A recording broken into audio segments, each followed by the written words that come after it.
environmental impact assessment procedure and our panelists DIT and Alternate.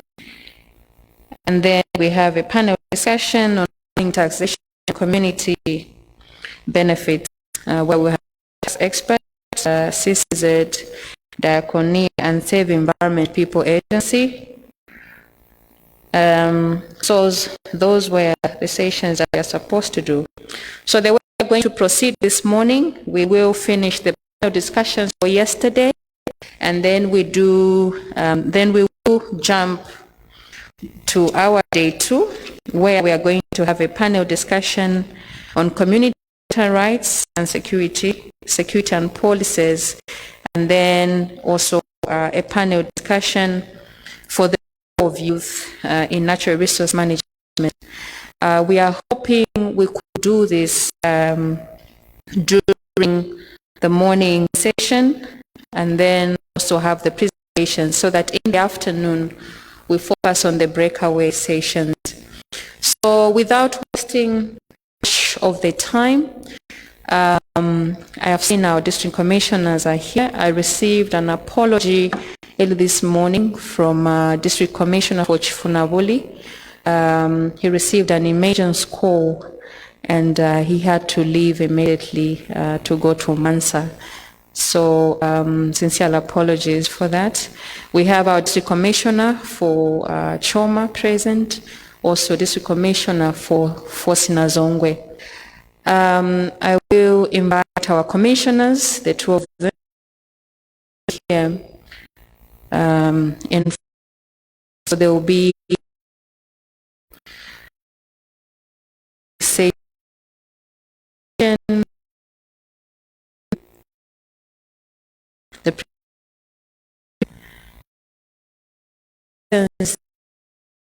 will be opening plenary. So the time allocated for these sessions, since now they're just the two of them, it's only 20 minutes, and then we move to the next session. I welcome you. Apologies, let me just get the copy.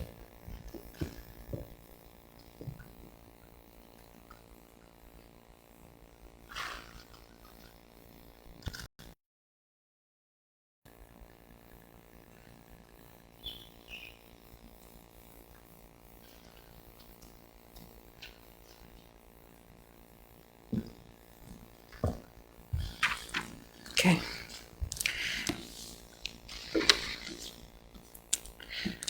District Commissioner, Madam Shina Mlea for Sinazongwe, I welcome you to the panel discussion. District Commissioner, Mr. Pratanso Mlenga, Commissioner for Choma, I welcome you to the panel discussion. I will be the moderator for this session.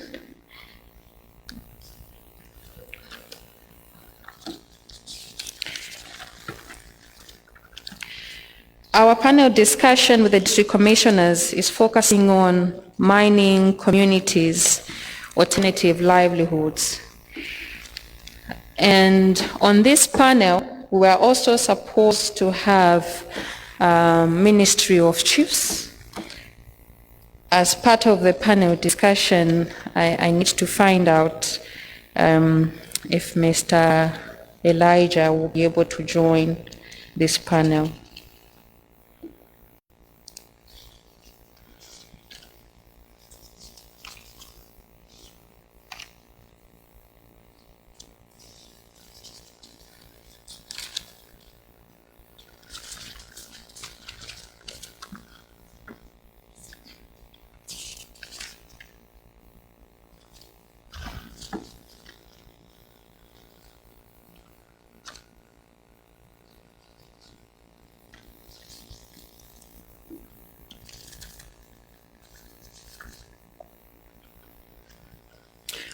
Thank you so much, sir, for joining the team.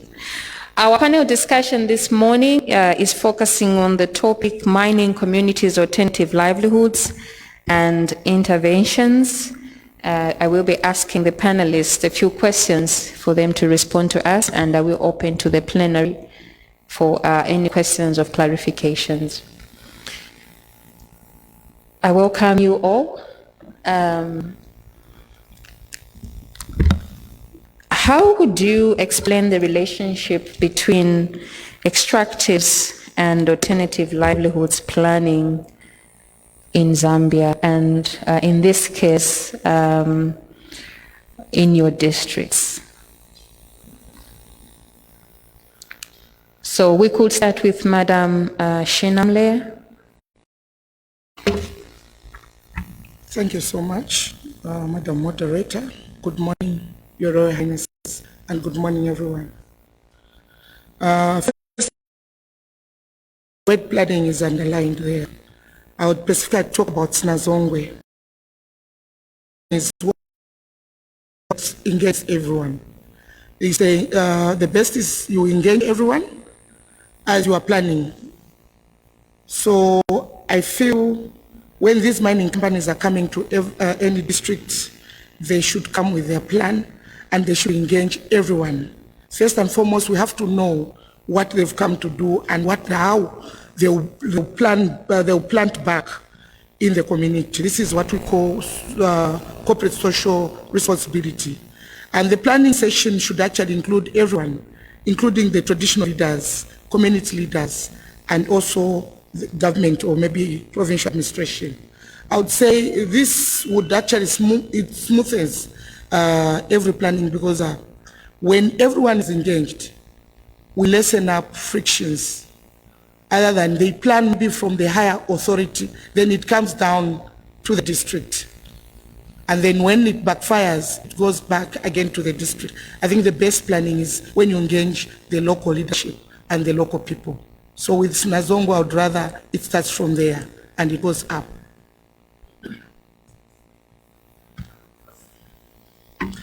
Thank you very much. Good morning, Your Royal Highnesses and members under the EPD today. We are looking at the extractive industry system. The way the extractive is an issue to do with mineral resources, and that cannot be replaced. Once you extract it out of the land, or wherever it is being taken out, that cannot be replaced. And this is the position where now the question comes in to say, how do you explain the relationship between extractive alternative livelihoods? And this is the position whereby what we are getting out of the land, is it going to be replaced? Or these things that you are getting is diminishing? In a sense, okay, in the case of coal, they are digging coal, and when the moment is taken out from that community, is it going to go back? And this is the position where the mining communities, as my commissioner has mentioned about planning stages, these are very critical position to look at what you're about to do in community. Because the moment the extractive issues are happening, it gives the hope of the community and also to set up their position, what will happen in the future.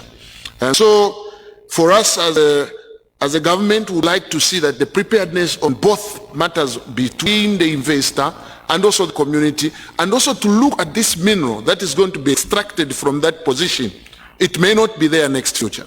So this is the position that the government would like to see to it, and even as leadership in the community say that our heads are put together, that planning should be now and in the future. Thank you, Moderator. Unfortunately, I have a bias towards the chiefdom approach. As far as planning for extractive industry, there is need, first of all, to see where are these resources located. I believe much of the land in this country, and that is a fact, about over 90% is customary land. Almost every resource that is identified today is falling under customary land, and that is in chiefdoms. So it is better to start at chiefdom level, and at chiefdom level, there is the Chief's Advisor Council. In Western Province, I'm aware, there is the Kuta. In other establishments, They might be calling this institution a different name, but it basically serves almost the same purpose. So starting at chiefdom level, and within the chiefdom level, we are able to find the Ward Development Committee. The purpose of the Ward Development Committee activities, and when extractive industry is being introduced in an area, the Ward Development Committee must be at the forefront to identify what resource is going to be extracted. Once that has been done, through the Ward Development Committee, the message would get to the council. The councillors would be aware. And when the councillors are aware, the entire district is aware. That way, we shall leave no one behind. Even the benefits, when they start flowing, they will definitely go up to the last person who has a voice in those resources. Thank you. Thank you so much for those responses. Wake-up call of climate change and its adverse on the communities. What do you abilities of communities and mining companies in adapting and reducing the adverse effects of climate change?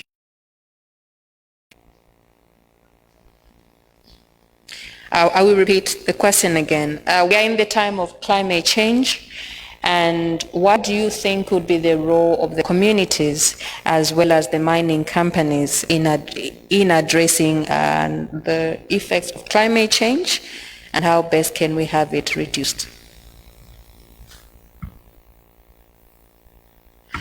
We could start with Ma'am Shinamle at the end. Thank you.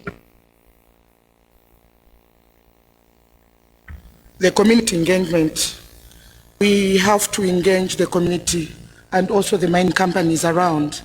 I think from earlier on, my friend was actually explaining to say, as they come in, they will come with a written document of how they want to work with the community. And that is where now the community and the same mining company would come and sit and also have the way forward on how they are going to actually tackle the issue of climate change. For example, in Mamba, I would talk about a mining company that is Mamba Quarries. They are actually working hand in hand with the community, where they have actually greened up Mamba and also planted a lot of trees. And just from there, you could tell to say they have come to green up and also help the community. Then it's now at the expense of the community now to help and also work hand in hand with the Mamba Quarries, like what I saw. I'm actually 2 months old in Sinazongwe. So I would say what I saw was something very encouraging, that an investor has really come not only to benefit on our behalf or on their behalf, but also to bring change and also changing the environment towards climate change. The place is beautiful. Those of you that have been to Mamba, I'm sure the climate change there, and they are extending their planting of trees to the whole entire Sinazongwe district. Thank you. So in this position, it's an issue to do with the position that we are in right now. We are in the COVID-19 situation. And we have noticed that there's one thing that we've been learning yesterday, if you follow it with WWF, there was an emphasis of trying to contribute to nature by one way or another. And then I was grateful to hear more about the plans of WW.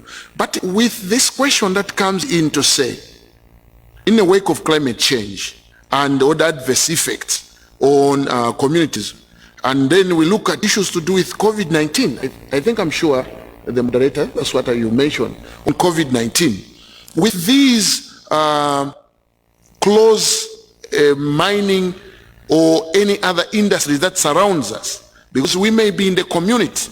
I'm very grateful that I was a district commissioner for Sinazongwe for 5 years. And then I dwelt much more with these issues that are happening there. Now I'm in Choma. And I want to give an example. I want to talk with this in combination between what we learned yesterday with WWF and what I did. I was appointed to be a coordinator under IK Boho drilling in Southern Province, starting from Mazabuka up to Kazungula. And one thing I learned, and what I'm studying right now, is that in 2010, when you drill a borehole, the entire Southern Province, you find water levels at 10 or 15 meters. But now, I'm just drilling, maybe tomorrow we'll be finishing the last one in Kazungula. I was very shocked to see that from that 15 meters deep, the well, for you to have water, you have to go up to 70 meters or above. The entire province, especially Zimba, is becoming so worse. And going to Kazungula, because there's a lot of complaint. Water has become a very big challenge. Climate change.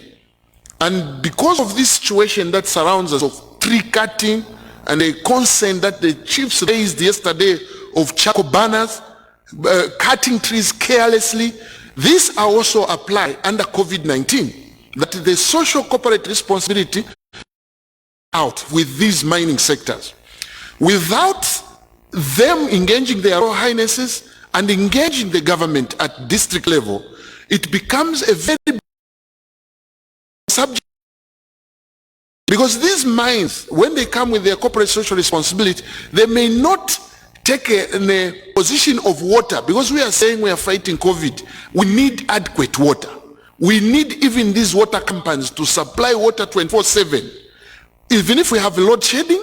But the companies that are in that position, they should supply water 24/7, because COVID is all about washing your hands, cleaning your place, and to ensure that your clothes and everything are cleaned very well. So in this situation, and the question that moderator raised is a very, very serious question amidst of COVID-19. Even these mines, they should be actually in forefront to help us to eliminate or to eliminate the disease and this virus called COVID-19.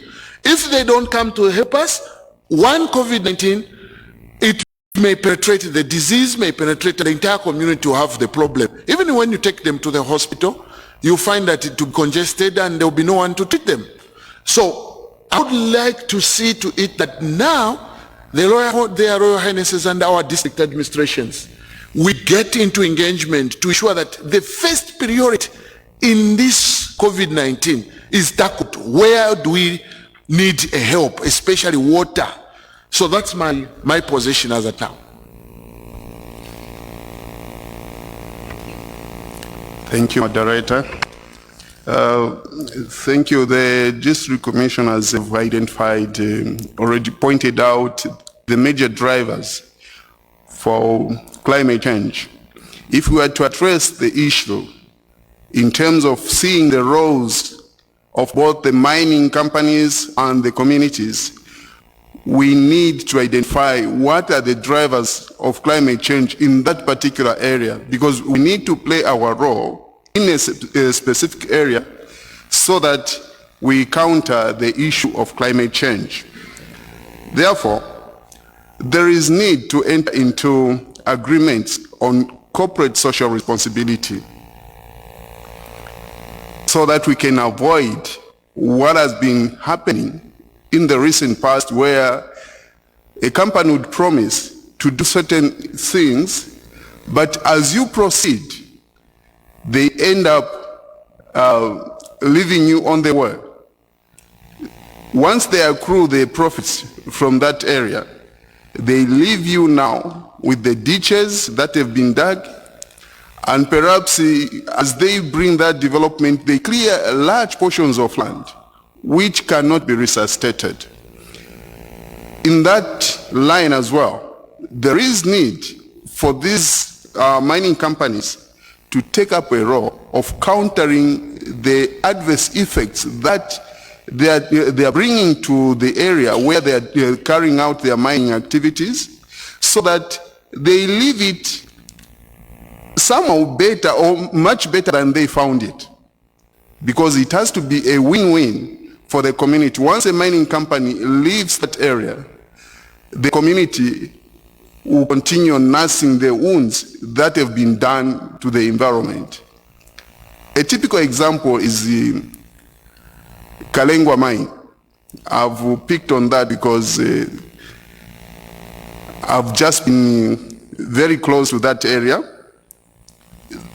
The area now is a ghost town, and no benefits whatsoever can be accrued from the Kalengwa mine, although some investors are showing indications of going into it. But the damage has been done. The mining company has fled with the profits that they have accrued from the area.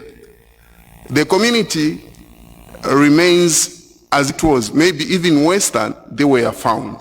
So therefore, there is need for communities and mining companies to go into agreements, written agreements, so that no one will run away from the marriage of convenience that has been entered into. Thank you. Just to add on agreement and prospects of proposal, I think their Royal Highness can bear with me. We always have a challenge with the investors each time they come into in the area to invest. You'll be surprised that this guy will agree with the chief, and then he will not tell us at the district level. And then when he goes to implement, the chief doesn't get the results. And you find that when you go to visit their Royal Highnesses, they will give you still the pressure to say, look, this is the problem that I'm going with this investor. And so we need to actually, on the corporate social responsibility program, it's not that enough to bear on the social corporate responsibility program. For me, the way forward, we should just have to say the chiefs now should be a partner. They should have shares in the mining. And if the mining is done in headman or senior headman, whichever in the place, or junior chief or whatever, that also senior headman has to be given a share. Because this is the only way that extractive issues under this Center for Justice can be held. Otherwise, for me, I would like to see that their Royal Highnesses, they have got 2% share or 5% share, and the actual mining, wherever it has been happening. Because you see, when a company goes into the community, it doesn't just go straight to the palace. It goes also to the headman. The headman of that area releases the land and its people. I would like to see the way forward that the headman also is given a share. If they can extract copper for 10 million, and then the headman is given also just a 0.5% share, which is 300,000 kwacha perhaps per 3 months, the headman and its community will change. Livelihood of that area will definitely. If right, and you find the guy goes away with the $50 billion, and then he comes to your community and he just gives you 100 kwacha. And then the guy is gone to USA wherever he goes. So this is the time that we wake up and put our strategies properly under this. That's what I can add, Thank you so much for those reactions. I have 2 last questions. The first question... Maybe before you conclude, Madam Moderator, I'm more interested on the climate change. For yesterday, I think we're in a new drill for nature. Yes, I think I learned one concept just for our Royal Highnesses, those that were not around. I learned something over the bamboo tree. I feel in Sinazongwe, I think those of you that have been in Sinazongwe, there's a lot of cutting down of trees. I'm sure when you go in, just by our roads there, you'll see everyone is into charcoal selling. I want this concept maybe with my Royal Highnesses from Sinazongwe. Let it go. Let's go and actually educate our mining companies so that maybe they can also get this idea of getting these bamboo trees. Instead of just planting trees alone, let's also plant bamboo trees along with the tree, just the normal trees. So that as people, as we take this sensitization, we'll tell them to say it is more profit. There is more profit in actually planting a bamboo tree because it grows like grass. It's not like a tree that would take maybe 5 years and then one cuts it in on 3 days, it cuts 17 or 18. But it's more profitable to have a bamboo tree than, you cut a bamboo tree than a mere tree. So I think that concept was so important, and Ibamwami, I think when we go back, let's take this concept to our mining companies so that these bamboo trees should actually be planted around Sinazongwe. I feel that was so powerful for us. A hand here. I just want to add on the sentiments from my district commissioner. In fact, between me and Chief Mwemba, as we go home, we are going to engage your office so that we brief you on a certain organization that has a skill or technology to develop something that shall help Sinazongwe people. I just wanted to add on that one to you. Thank you. Thank you so much. I think due to time, I've seen a hand from Madam Isabel. I think due to time, I will request that you give your final remarks in less than 30 seconds. We'll start with Mr. Mnyamba here. Thank you. In terms of mining communities that are operating in chiefdoms, it is important at this moment that we enter into agreements where we go into that agreement as partners. Let the investor come with their money and let the chiefdom come with the land as equity partners. They can go away with the 51% and let the chiefdom remain with 49%. At least, we shall not remain as poor as we used to be after they have used our resources. Thank you. In less than 30 seconds, District Commissioner Mlenga. Thank you very much. Thank you so much. I will still raise my point that I've raised, that the percentage of every mining in every area, well, regardless where they will be operating from, the chief should not subject to social corporate responsibility. And their headmen, they should be shareholders of the extractive industries. Because it is in that line where we see meaningful empowerment in the local communities. When you have whatever resources the mine can raise in that particular area, the chiefs should be the shareholder because they remain permanently. For us politicians, we go. But this is my position that I would think so. Thank you. Corporate social responsibility. It all takes everyone to actually get it, that there's an impact. I feel over the social corporate responsibility, when the mining companies or those investors that come in, when they give it, let it be felt by everyone. We are not supposed to maybe leave out the chiefs or maybe the leadership from within the chiefdom. Let them also enjoy. If it means it's a gold mining company, why should a white person wear a gold necklace while it's someone from where that gold is actually produced can't even know, they don't even know how it looks like. I feel let there be the ownership of all these minerals, where they are coming from. Let the local people enjoy first. And also, to me, the corporate social responsibility should leave an impact to the community where it's coming from, or like it is now in Sinazongwe. Thank you so much, Mom. You can just wind up. Yes. So we are saying let that core be enjoyed by Sinazongwe people first, because they're the owners and it comes from Sinazongwe. So, like for instance, electricity we should not have even trading in Sinazongwe, because we are part of. We also produce electricity. So that is corporate social responsibility. We are supposed to enjoy what we are producing. Thank you. Thank you so much. Due to time, I will only allow 2 questions. Only 2 questions. Okay. I will give an opportunity to Chief Ishma and then Chief Chikwanda. So we can start with Chief Ishman. Thank you very much, Madam Moderator, Your Royal Highnesses, distinguished ladies and gentlemen. I do value the concerns over the social and environmental responsibility, and also the idea of written agreements with investors.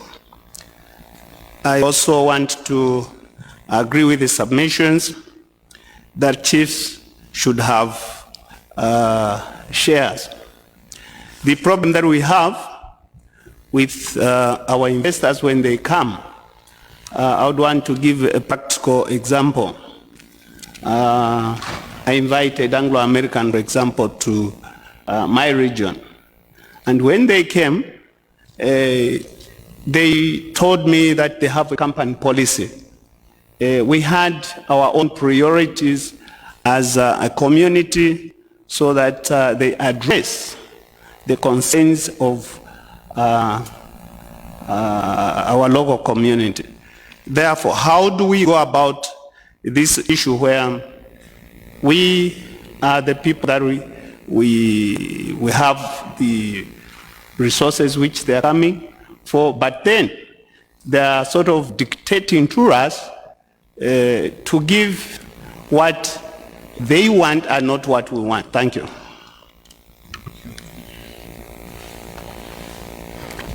Thank you so much for that submission. Apologies, Chief Mnukwa, I had mistaken you for Chief Chikwanda. Kindly go ahead. Good morning, everyone. I was following very closely the submission from the DCs on the issue.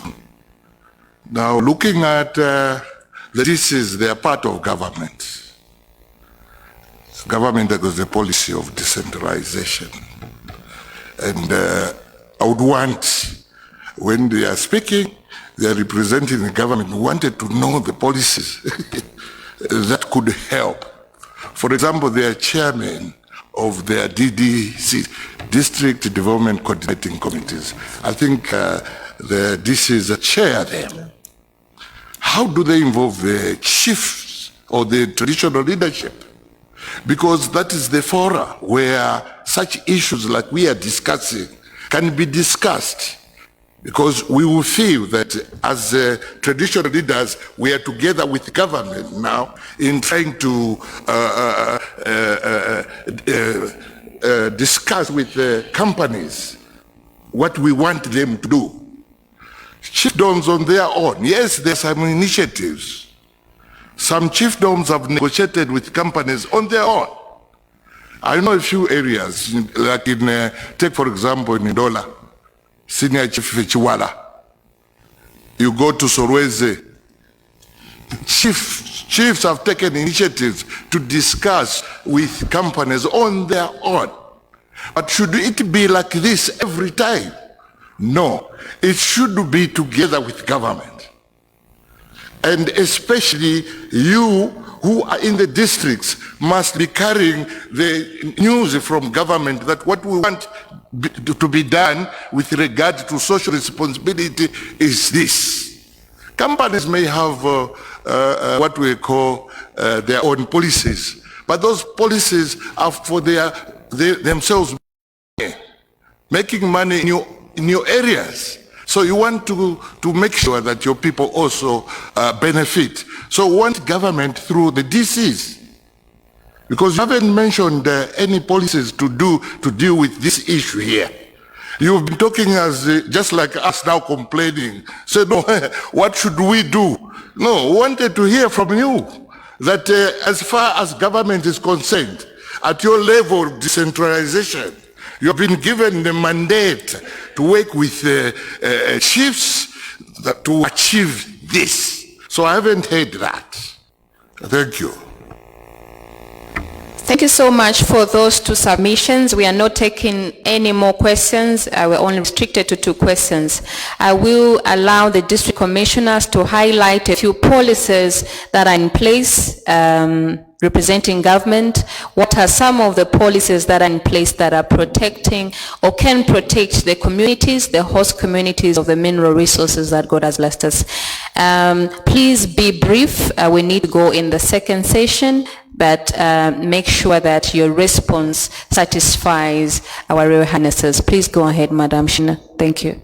Thank you so much, Madam Moderator. First and foremost, Your Highness, I want to report to you to say during DDCC, as I chaired DDCC, the Royal Highnesses are always in the meetings.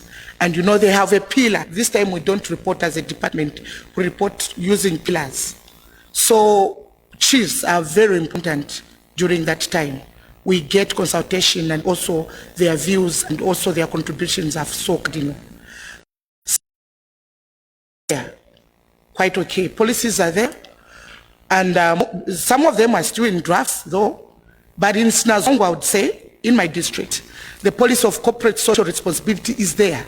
If a mining company is coming there, one policy that you have to look at is the environment of the people, the livelihood of the community there. What are you going to do? That is one policy you have to actually tackle before you start in your programs. So to the people of Sinazongwe, before the investor comes in, we have to know what corporate social responsibility are you going to bring? What are you going to change? For example, are you going to sink boreholes? Because that's a hot place, it's quite hot. You know, core it comes out with a very hot temperature. So I would say corporate social responsibility is one policy that is in Sinazongwe and will force you to actually do it for the community. Thank you, ma'am, for that response. I will now close the session. I want to appreciate the panelists for their contributions and the reactions from the plenary session. Thank you so much. You can please take your seats. The second, we are getting into a second discussion, and this will be led by Isabel Mkelebai from WWF. It will be focusing on environmental impact assessments, procedures, and challenges. And our panelist will be Zema. Do we have Zema here already? Yes, she is present. Zadia, Zambia Development Agency. Okay, EITA, they are here.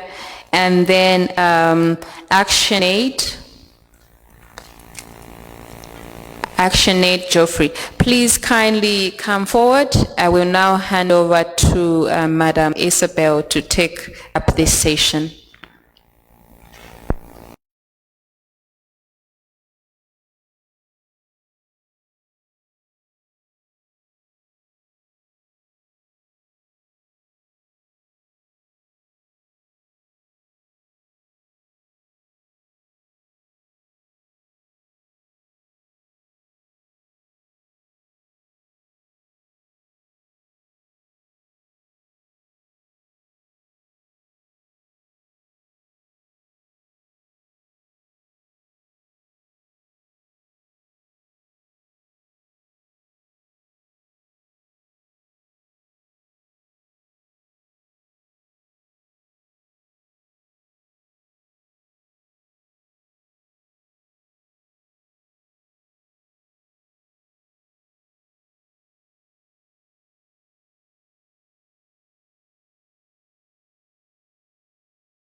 to briefly explain what an environmental impact assessment is and what a strategic environmental assessment is, so that it provides a bit of clarity of what these processes refer to and how, in terms of policy framework, they are actually supposed to be delivered. Director Banda.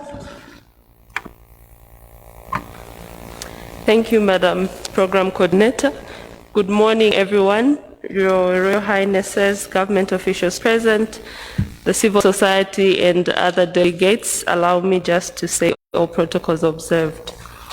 A brief explanation on what the Strategic Environmental Assessment that I'll be calling SEA and the Environmental Impact Assessment that I'll be calling EIA. So the Strategic Environmental Assessment, this is an assessment that is done on a policy, plan or program that is likely to have an adverse impact on the environment. So when you hear the word policy, plan or program, already we are tailored to see that these are processes that are spearheaded or undertaken by the government or any government institution.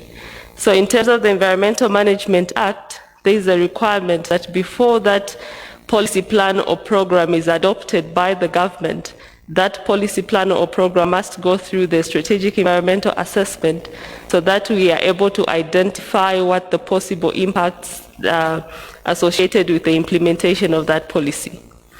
Then the environmental impact assessment is project-based, if I might say.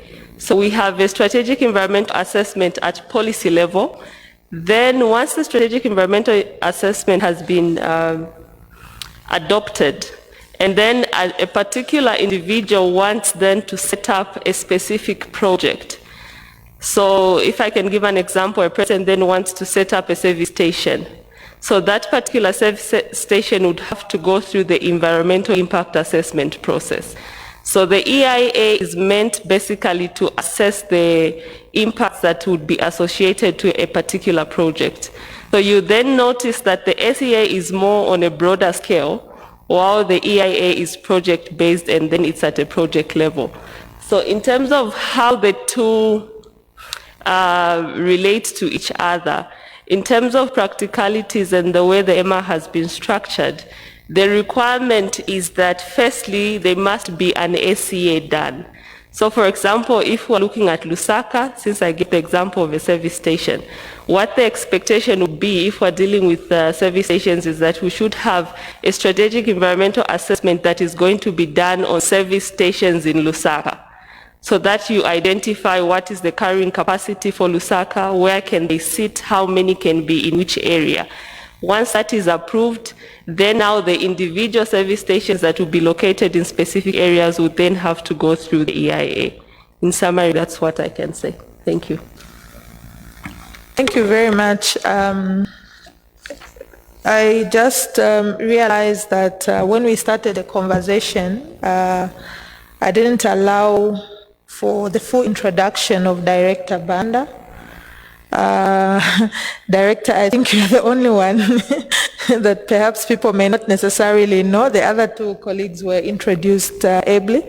Please do just share your portfolio with Zema, and so that the discussants can also, the House can just appreciate who you are and what portfolio you hold within Zema. Thank you. Thank you so much. So my name's Miss Banda Karen, and I'm the Director of Legal Services and Board Secretary at Zema. I'm sitting in for my Director General this morning. Thank you. Thank you. Thank you very much. So let me come to a more focused question in terms of the role of environmental impact assessments as they relate to mining investments in Zambia. Could you speak to the role that EIAs and their procedures play, especially in mining investments? You just gave us an example of filling stations, but zeroing down on the theme of this particular dialogue, would like to just have an understanding of how EIAs are delivered for mining projects and basically what the procedure is for those EIAs and whether communities and stakeholders are basically involved. What is required? How is the process done? What is some of the feedback that comes from these sessions? So Director Banda will start with that question, which will be followed by ActionAid, Geoffrey to also give perspectives from the community side of things.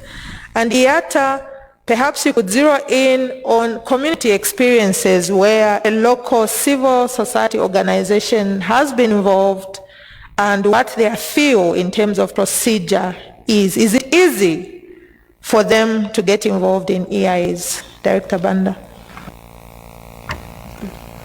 Thank you so much. So when we talk about environmental impact assessment in the mining sector, so this process is actually guided by the Environmental Management Act, the Environmental Protection and Pollution Control or Environmental Impact Assessment Regulations, and then we also have the mining regulations that deal with EIAs. So you realize that the starting point is that this person firstly must have gone through the process of obtaining a license from the Ministry of Mines. So in this particular case, I'll start it with the exploration license. So this person will go through the process at the Ministry of Mines for them to be allocated an exploration license. But before they can start the actual exploration, the requirement is then that they have to come through to ZEMA, where they will do the environmental impact assessment for that proposed exploration activity. So during that exploration, basically, because the EIA looks at identifying the impact that will arise from that activity and then proposing the mitigation measures that will be implemented during the exploration works. So in that particular case, then they will have to do the actual EIA study and then submit a report to ZEMA, which that report, once it has been approved, the law requires or mandates us then to send it to appropriate government institutions or other interested institutions for them to give us their comments on it. And the reason we do that consultative process is because we realize that the Act, first of all, talks about public participation in environmental decision making. So in as much as ZEMA is the regulator, ultimately, before a decision is made, we must get the views or the consensus of the people. So in terms of content of that report, what our expectations are, we are interested in the type of technology that they'll be using. First of all, we are assessing the area where this project is going to take place, the type of technology that they are going to be using, how are they going to mitigate the impacts that will arise from that technology that they are proposing to use. But then at exploration stage, it's rare that we talk about issues related to resettlement or compensation because most exploration works do not necessarily require people to be moved at that stage. So after the exploration then has been done and an approval has been granted by ZEMA, that approval comes with various conditions that the developer will be required to adhere to. And since we have the Royal Highnesses in this place, almost every decision letter that is going to be issued has a condition for a developer to first of all seek the consent of the traditional leader in the area where the project is being implemented before they could start. And so the expectation is that if consent has not been granted, then those exploration works cannot or should not proceed until those are satisfied. So once the EIA process is done for exploration, then they can go now on the ground and do their exploration works. Once they do the exploration, they decide that the area is viable and there are minerals in that particular area, they would now have to apply for an actual license now to do mining. So before the license for mining is granted, they have to come back to ZEMA, where now they do the environmental impact assessment for mining, depending on whether it's large scale or small scale, and then again the EIA process will start. And once ZEMA has granted the approval for them to do mining, then that's when they lodge an application with the Ministry of Mines for them to then be granted the actual license mining. So you realize that in both processes, it's highly, but then also we try as much as possible to take into account the views of the various stakeholders. I know I'm running out of time, but if I can just mention one critical thing in the process. There are times when we receive an objection from our stakeholders, say we don't want this project to continue because they've cited various reasons. And we've gotten feedback where ZEMA has approved, and then the stakeholders are saying, we said no, but you went ahead and approved. So what happens is that the law has given specific instances when a project or an EIA report can be rejected. And in terms of the law, a report can be rejected if the proponent has not identified any mitigation, or they have not, or they've proposed mitigation and the mitigation is not sufficient. So in terms of the reasons upon which we can reject, we are tied to what is provided for in the law, because we look at, have they identified all the impacts? Have they proposed mitigation, and is the mitigation sufficient? So it's because of such considerations and that you tend to see as if ZEMA might not be listening to the various views that the stakeholders bring on board. Thank you for that response. Before just push up questions related to the procedure you have just explained. I think we have seen a situation where mining licenses have been given in protected areas. We have also seen an emerging kind of situation where exploration licenses have been given in national parks. The West Lunga National Park, which is also a national park categorized as one with depleted wildlife, is an example where an exploration license application has been pushed so far.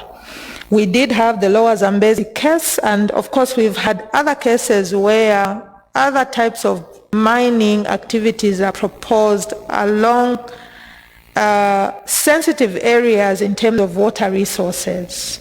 From the ZEMA perspective, the process explained is very clear. However, practically we see that there are very many challenges that could present problems in protecting key or highly sensitive ecological areas. Could you just perhaps then speak to whether there are certain gaps within the law, or whether in terms of practice some of these EIAs may not be done thorough enough? What would be the justification for doing exploration of mining activities in the West Lunga, for example? What is the justification for doing mining activities in the Lower Zambezi National Park? What is the justification for doing a large-scale infrastructure program right next to a river that is highly sensitive to that kind of development? Perhaps you could speak to those issues very quickly.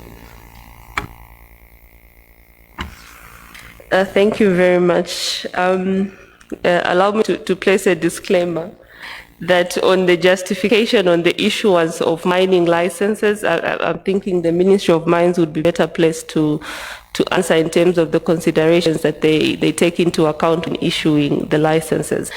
But in terms of the activities related, coming to the mandate of ZEMA, one key principle under the Environmental Management Act, we recognize one fundamental principle of environmental management, and that is about the need to strike a balance between environmental protection and economic development, because we only develop by exploiting our natural resources.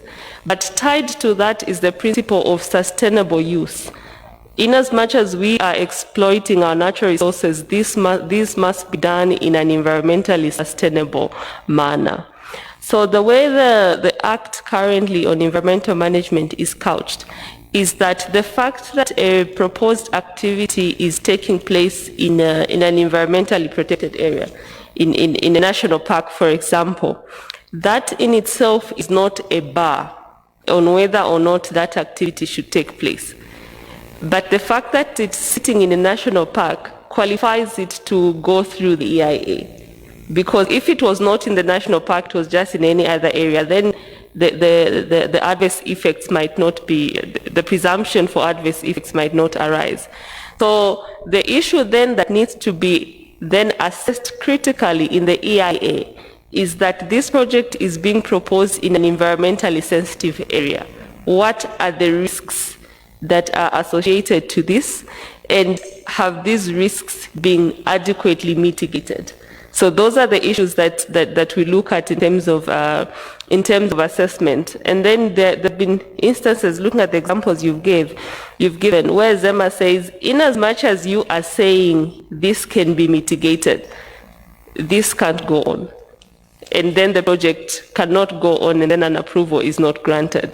So there are those, there's that balance that we strike in terms of mitigation measures and the identified impacts that the project is likely to have on the environment. Thank you.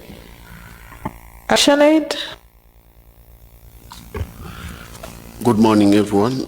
Your Royal Highnesses and all the distinguished guests. Thank you very much once again for this forum. My name is Geoffrey Sizala from Action 8. The Environmental Management Act of 2011 has these objectives. Number one is to promote integrated environmental management. Two, to protect and conserve the natural resources. Three, to promote sustainable management of natural resources. It goes further also to talk about the state that every citizen shall take part in promoting and also preventing the misuse of these natural resources, both for the future and also for the present. So this is a law that was put in place to ensure that everyone participates in the management of the natural resources. But currently what we're experiencing is that during these assessments, there is a section of group in society, for example, talk about women and young people. They are not consulted. I was keenly following the submission from the Royal Highnesses. Clearly it shows that they have got an understanding and they have got points. But if we are to bring an ordinary woman who is affected as a result of these mining activities, will they be able to understand this technical jargon we are discussing today? Absolutely not. So our appeal, for example, to Zema is that, can you summarize some of these documents, for example, to make sure that they are understood by any ordinary Zambian? The decentralization policy clearly states and gives guidelines in terms of the structures which are available there at local level and the spaces which can ensure that everyone participates. The challenge we have in Zambia, if you look at the decentralization policy of 2002, clearly states that functions, resources should be devolved to local level. Why? Because it's easier to manage at that level. It's cost effective. And it will ensure that there's inclusivity in terms of decision-making structures. At policy level, how many ordinary women, young people are consulted in their local languages? And these are the people on a daily basis who are affected. Isabel, allow me to say that this lack of information among the ordinary Zambian, and this has been a cry for quite a long time, especially the young people and even the women.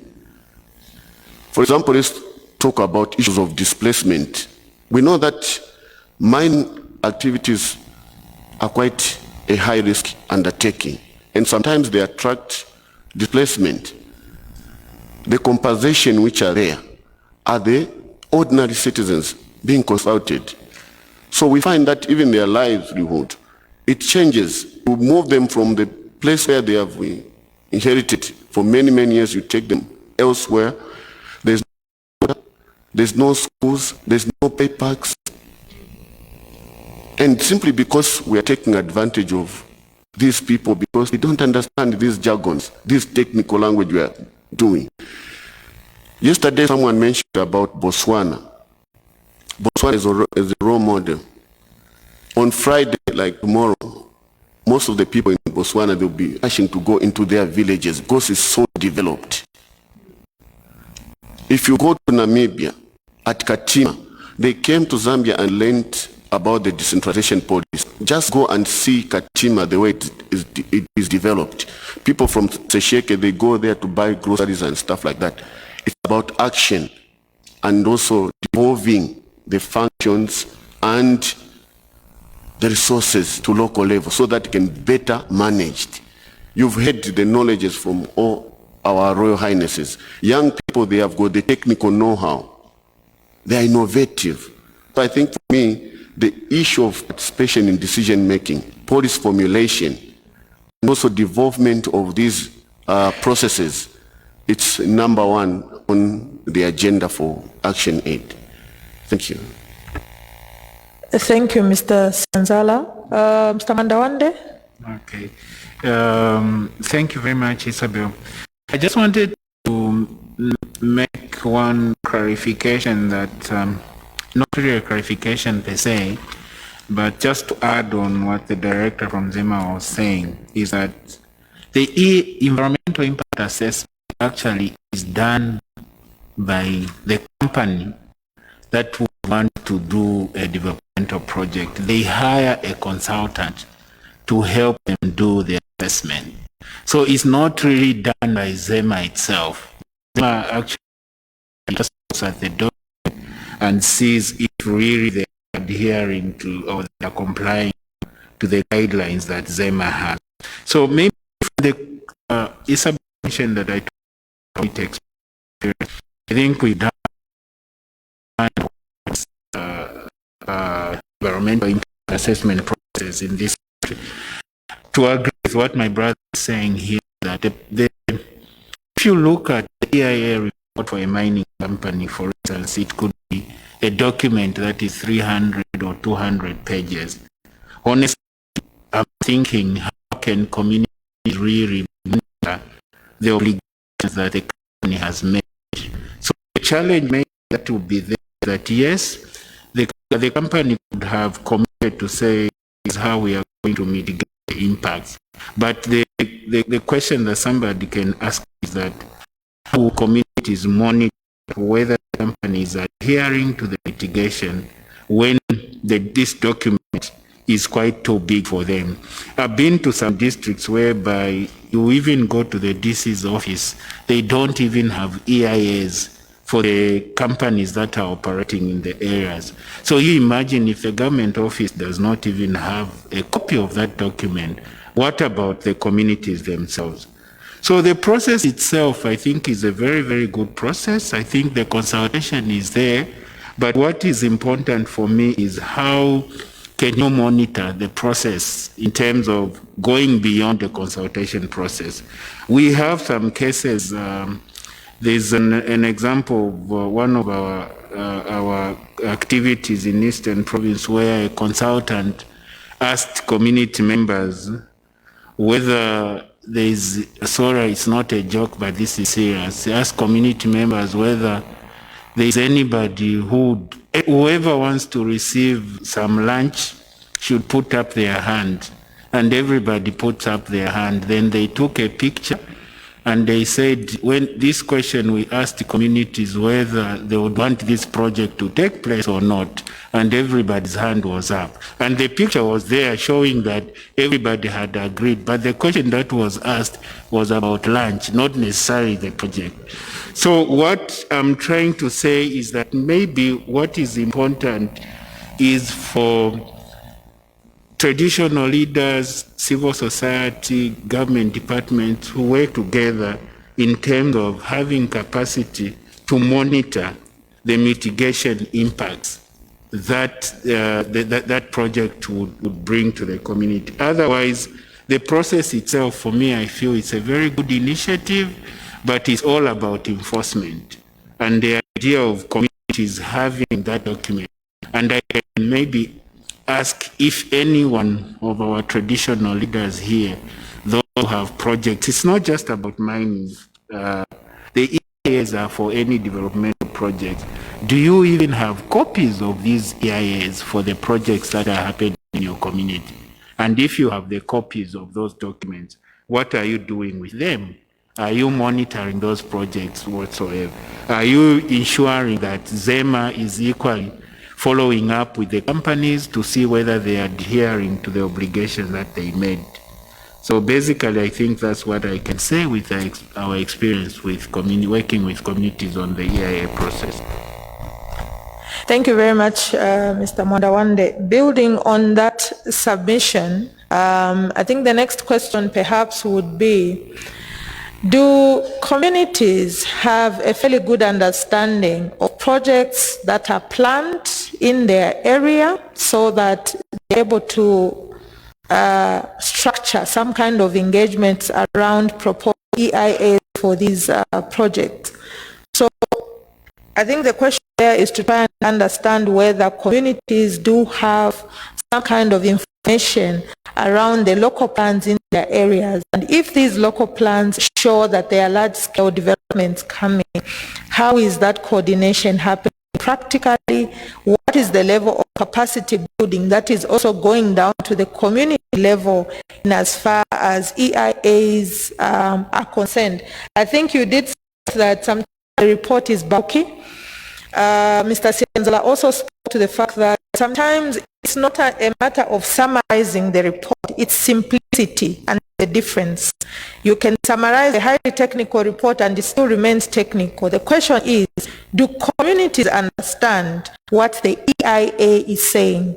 Even in cases where ZEMA is a decision letter, communities are able to understand what the decision letter is saying. So I think Mr. Sianzala spoke about simplicity. Can we then just zero in on that question, Mr. Mwandawande? Help us understand whether communities do have an understanding of planned projects and whether they are adequately prepared, trained, and speaking to some aspects that were raised by Mr. Sianzala, Director Banda. Question to you, perhaps to help us discuss, is around simplification of the procedures, the level of awareness that ZEMA is doing, the level of capacity building that could be done by ZEMA. Thank you. Okay. Yeah, it's a very, very good question, and how I wish communities were here to speak for themselves, but since we work with them, I would say it depends on the kind of community that you are talking about. Times the levels of literacy, are they able to read, even if you've done that data that you are talking about, if it's a report, if you gave it to communities, are they able to understand it and follow up the issue? But what I've seen of late in Zambia, our communities are very, very alert. As much as you might think like they are not educated, as long as there is a platform where that information is shared, they are able to follow up these issues critically.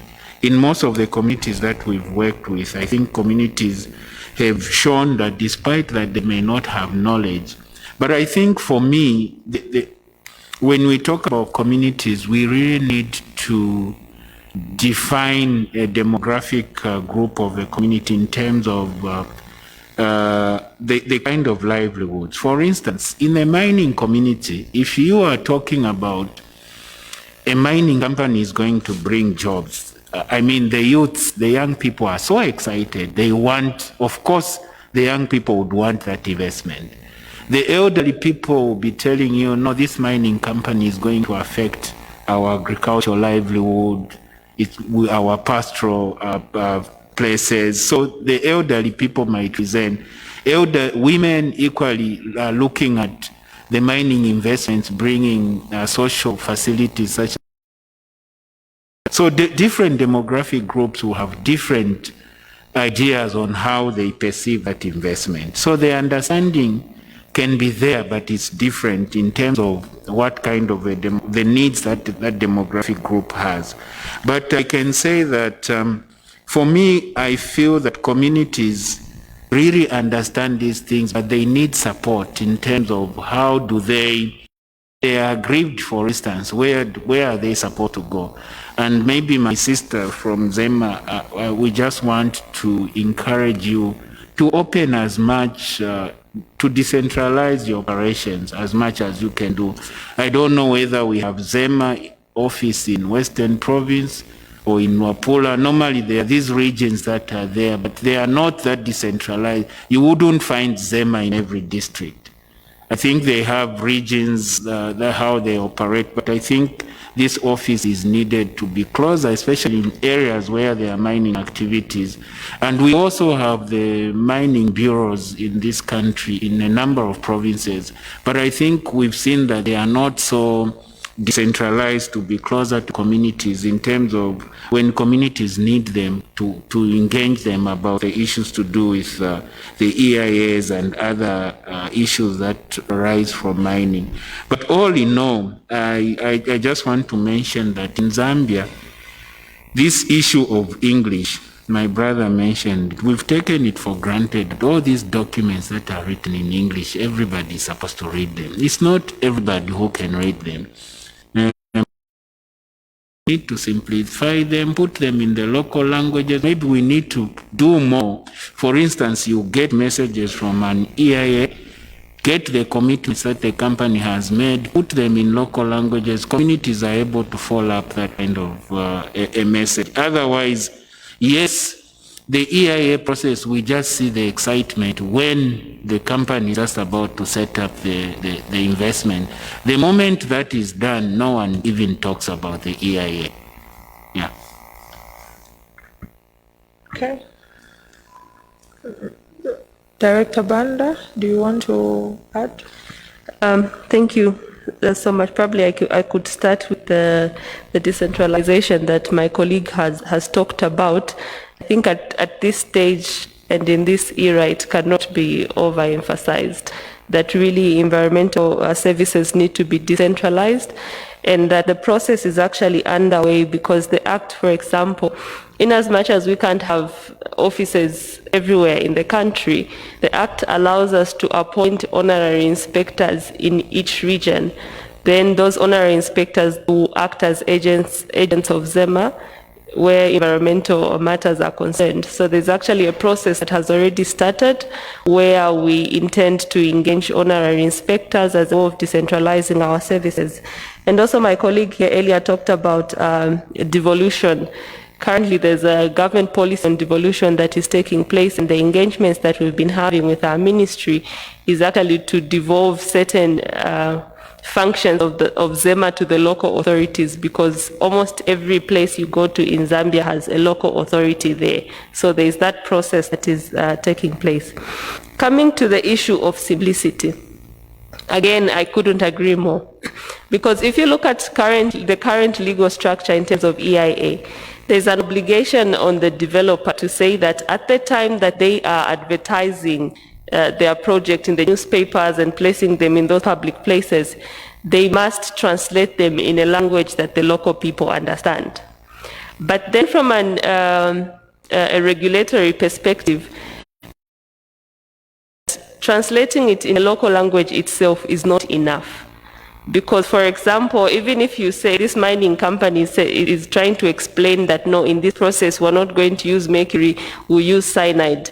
Even if they tell me cyanide in Tumbuka, my language, I'll not be able to understand what the process is about. So now what then Zema is pushing for in the revised regulations that we've developed is the obligation on the developer not only to put them in a language, but also to present them in a manner that people will understand, so that we deal with both the language as well as the mode of delivery, so that it comes down to the level of the community, so that they are really able to understand and get what the issues are. Because we've discovered at this point, we all know that this report, other than it being bulky, it's a technical report. We're talking about processes, we're talking about chemistry, we're talking about physics and all those things that we really need to get the local people understand. So in terms of simplicity, we are actually moving towards the mode of delivery in terms of at the point that there is engagement with the local communities, so that at least we get people to understand. Thank you very much. I thought maybe I should make this submission. Each project has got project cycle. So what is important is at what stage do you bring on board the community to start engaging? Are you going to bring them when you've started implementation, or in the moment when you just introduce the idea in the community? Because those are some of the answers we're supposed to be answering and find strategies. So really our appeal is to see that at the initial stage, even also our appeal to the Royal Highness is that when these investors come to you, ensure that in the meeting, in the Nkuta there, it is all inclusive. Young people, women, men, they are there in the initial discussion. Then there will be this appreciation. I'm sorry to say that if you go in the construction site, it's in Chinese. And these are some of the things we are saying that this becomes already a barrier in terms of understanding what that project is all about. And we always talk about compliance. In Zambia, we are not short of the laws, but it's about implementation and also compliance by the end users. Thank you very much. Thank you. You would like to respond to that? Okay, in a few seconds. Okay, yes. So in terms of the question, when do you start engaging the local communities? So it's like what my brother is saying, it's at the initial stage. Because at the time that the report is coming to ZEMA, the expectation is that we would have already engaged the community, and that report reflects not only the intentions of this particular developer, but also the wishes of the community in terms of how the project is going to be done. But that does not end there, because once the report has been analyzed and we've got comments from the other, it goes back on the ground to do what we call a verification inspection. And sometimes we do hold public meetings. We look at the register that the developer gave us in terms of the people that they consulted, and we have meetings with those people for them to confirm whether really what has been submitted is what the engagement was about. So through such interactions, others do confirm that they were consulted, but others, like the example that was given, such issues arise to say, yes, there was a meeting that was held, but what you're telling us is not what was discussed at that meeting. At that point, then we hold the developer accountable for them to be able to do the corrective measures that they do. So the engagement is there, but I agree that probably there could be some gaps that we may need to work on so that we make the process more effective. Thank you. Thank you very much, panel. I think one of the things that was raised yesterday by the Royal Highnesses clearly was that perhaps they are not adequately engaged in some of these processes at the local level. In fact, there were even submissions around due consideration for how licensing is being done, that consultation perhaps should start with them before any formalities can be done. And I noted when you talked about the procedures, I think you did say that at the point where an exploration license is being issued, there is some kind of assessment already done at that level. So that would be not. But one of the came out of the discussion yesterday is that there is a solution from mining activities. So huge availability, strong area of interest at the community level, communities that is clean and safe for them to drink. Not only do they need this water to drink, they need it for their livelihoods animals. We were in Nagoya more recently as WWF, and we found that the Nagoya River has actually been dammed upstream by a commercial farmer. And of course, I understand in that catchment, there are actually about 45 dams in the whole Nagoya catchment, which is quite an alarming number in terms of damming. But so back to the issue we are discussing, there is a challenge around water quality, generally problem. Pollution, some chemical waste going into the rivers and many other things going into the rivers. The question perhaps is, how do you evaluate and consider the performance of the assessments of these EIAs that are done during and after an investment activity has happened? Because when we zero in on an area such as water, we're finding that despite those conditions that you have alluded to that are given to companies, still there is a growing occurrence of pollution to water. And that particular situation needs to be addressed because in a way it also infringes on the rights of community to access clean and safe drinking water. Kindly, as a panel, kindly give us your views on that perspective. We'll start with Mr. Mwandawande, Mr. Sianzala, and then Director Banda.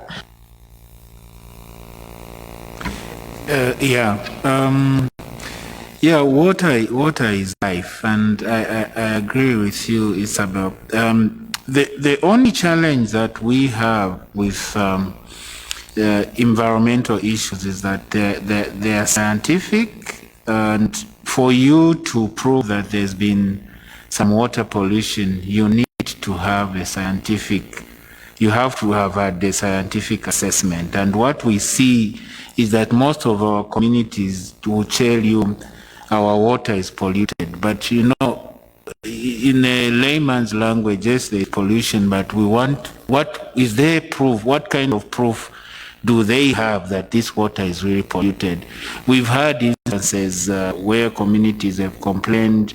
We take them to go and do the assessment. They find that actually that water is not polluted. So for me, the issue is that how can communities have the capacity? How can we empower communities and our traditional leaders to have the capacity that if they are talking pollution, then they have scientific evidence. It's not just about seeing that I've seen that the water is brown or what, but you really have to come with some scientific information that would testify that that water is really polluted. So, but at the end of, looking at everything, I think we really need to work. The response needs to be a multi-dimensional approach where line government departments are there, communities. Normally these misunderstandings come because of lack of information. But if we are working together, I think we can really achieve something. I see we did some work in Kankoyo, in Mufurira, engaging Mopani on the sulfur emissions. And I understand of late, the past 2-3 years, they've, I think they've done quite a lot in terms of reducing that emission out of the engagements that we've done. So for me, really, the result of any kind of problem that arises from a community, from a mining intervention, it just requires a multi-dimensional intervention where communities sit together with the mining company and line government departments to sort out that issue. But I cannot run away from the fact that actually mining investments need a lot of water. You need a lot of water to mine, so we can't run away from the fact that when a mining investment is being undertaken, the fact is that they need to use the water. So how do you balance the whole equation of community access to clean water at the same time the mining companies are doing that? But I think that may not really be our mandate as CSOs. I think the companies will be here this afternoon doing the presentation. Maybe these are some of the issues that we'll hear from them on how do they protect water sources when they're doing mining investments. Mr. Sianzala, very quickly. Thank you very much, Isabel. For us as Action Aid, we have about 4 pillars which we use to evaluate how the performance of these investors. For example, if pollution continues to happen, it means that the rights of the people are not being respected. There's an infringement of the rights because people have got the right to access to clean water. And community members, they are able to tell. For example, they will tell you, the water here is no longer tasting the way it used to taste yesterday. They will start experiencing maybe cases of diarrhea, urinary infection. Then they will go to the clinic. I'm giving this example because, for example, we work in Nalolo there. And these are some of the cases. When you go even to the clinic, they'll tell you, during this period, there was an outbreak. Already then they'll start investigating what is causing this. You find that maybe it's a result of pollution. For example, again, allow me to highlight not only the issue of pollution, there's also issues of harassment, sexual harassment. Already in the not too long ago, the young people during this same COVID were impregnated by some workers who are working in some mining areas in Ofunsa. Oh, these are some of the issues which we use as the basis to evaluate performance. The number 2 pillars is about ecological sustainability, protection of the biospheres for sustainability, for example, in the agriculture sector. You find that maybe there's an impact on the crops which we are growing. Number 3 is the economic sustainability, intrageneration equity, sustainable resource use at all levels, minimizing waste, pollution, pay principles. Then the last one is about social sustainability. Community needs to be aware about the impact of the project. Any project has got an impact. And therefore, what we always check for is that we go on the ground. Is there a risk mitigation measures, a risk register that is periodically updated based on the changes in the environment?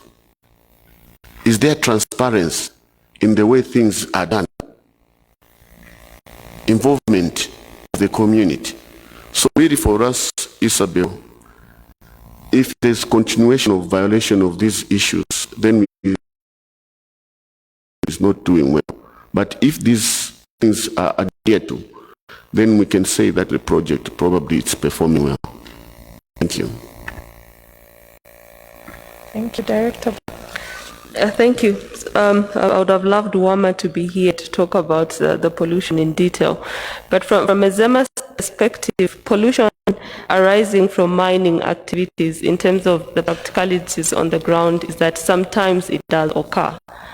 And where that has occurred, the Act gives us mandate to issue certain enforcement notices. There are companies that we've issued orders for them to shut down, for them to do a cleanup until to a certain level to ensure that pollution, there's some remediation that takes place. But also, like my colleague has mentioned, this is an issue that requires collaboration.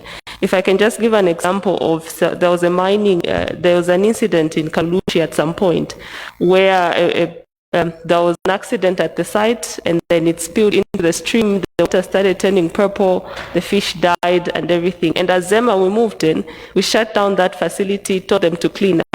But then the Act also says that that constitutes an offense. And so we commenced proceedings in the subordinate court.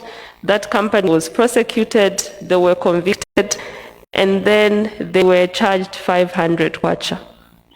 And so for me, who's coming from Lusaka, first of all, I'm looking at the people who say, you are the people that are in Kalulupi that experienced this issue firsthand, and the case has been proved, and the person has been convicted, and then you charge them 500 kwacha a company? Doesn't make sense. So in our approach I think this is an issue that requires collaboration from all the stakeholders to ensure that the issue related to pollution arising from the various activities is really adequately dealt with. But again, like my colleague says, when we're dealing with environmental issues, it's a matter of science. Because if I put juice in here, yes, it's going to be contaminated, but whether or not it's pollution is an issue that needs to be proved based on research and other scientific undertakings. Thank you.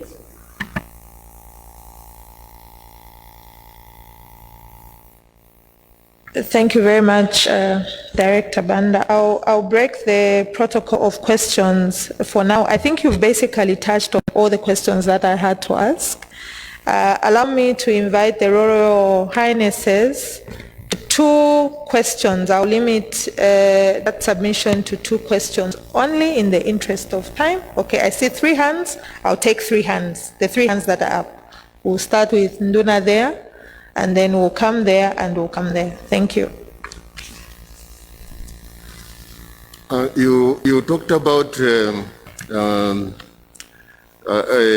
environmental impact assessment in terms of the initial start of the project. You have not mentioned the maintenance of the destruction that occurs after extraction. How does environmental impact assessment help in that area so that the whole or the tunnels that have been produced by the extraction are maintained and that they do not endanger the lives of the people who will remain in that ghost town? Thank you. Q, we'll take second question and the third, and the panel can respond. Thank you very much. First of all, I want to raise concern. As a person who has come here to represent people, I think it will be very unfortunate for us to run this symposium on the question of lack of time, because it's likely that we are going to injure a lot of very valuable contributions which are supposed to be representation of the people. So I beg that you give people time. We would reduce on dinner and not reduce on very important discussions like this one in this symposium. I was raising a hand during the time when my beloved DCs were there, because I'm directly affected as a representative of the people. I wanted to make a contribution, but I was denied, and I'm then forced to sneak it through Zema so that it is heard. Because as a representative, I'm not going to agree to go back with injurious contributions. First of all, what I wanted to say was that most of these things that we are discussing are a matter of education and information levels, which are lacking in most of the chiefdoms. But what I wanted to say about my district commissioners were that they are very, very wonderful district commissioners who have worked very well in the Sinazongwe district. And we wanted to support them. Madam Mulea mentioned one important aspect which we're still following even the new discussion that is going on. And that one of, higher policies coming, down to, you start from there and then come down. And this is exactly what Zema has also explained. When you find very good DCs who are working like them, the two of them, I think we need to applaud them because they are working with the community and they really need to be supported.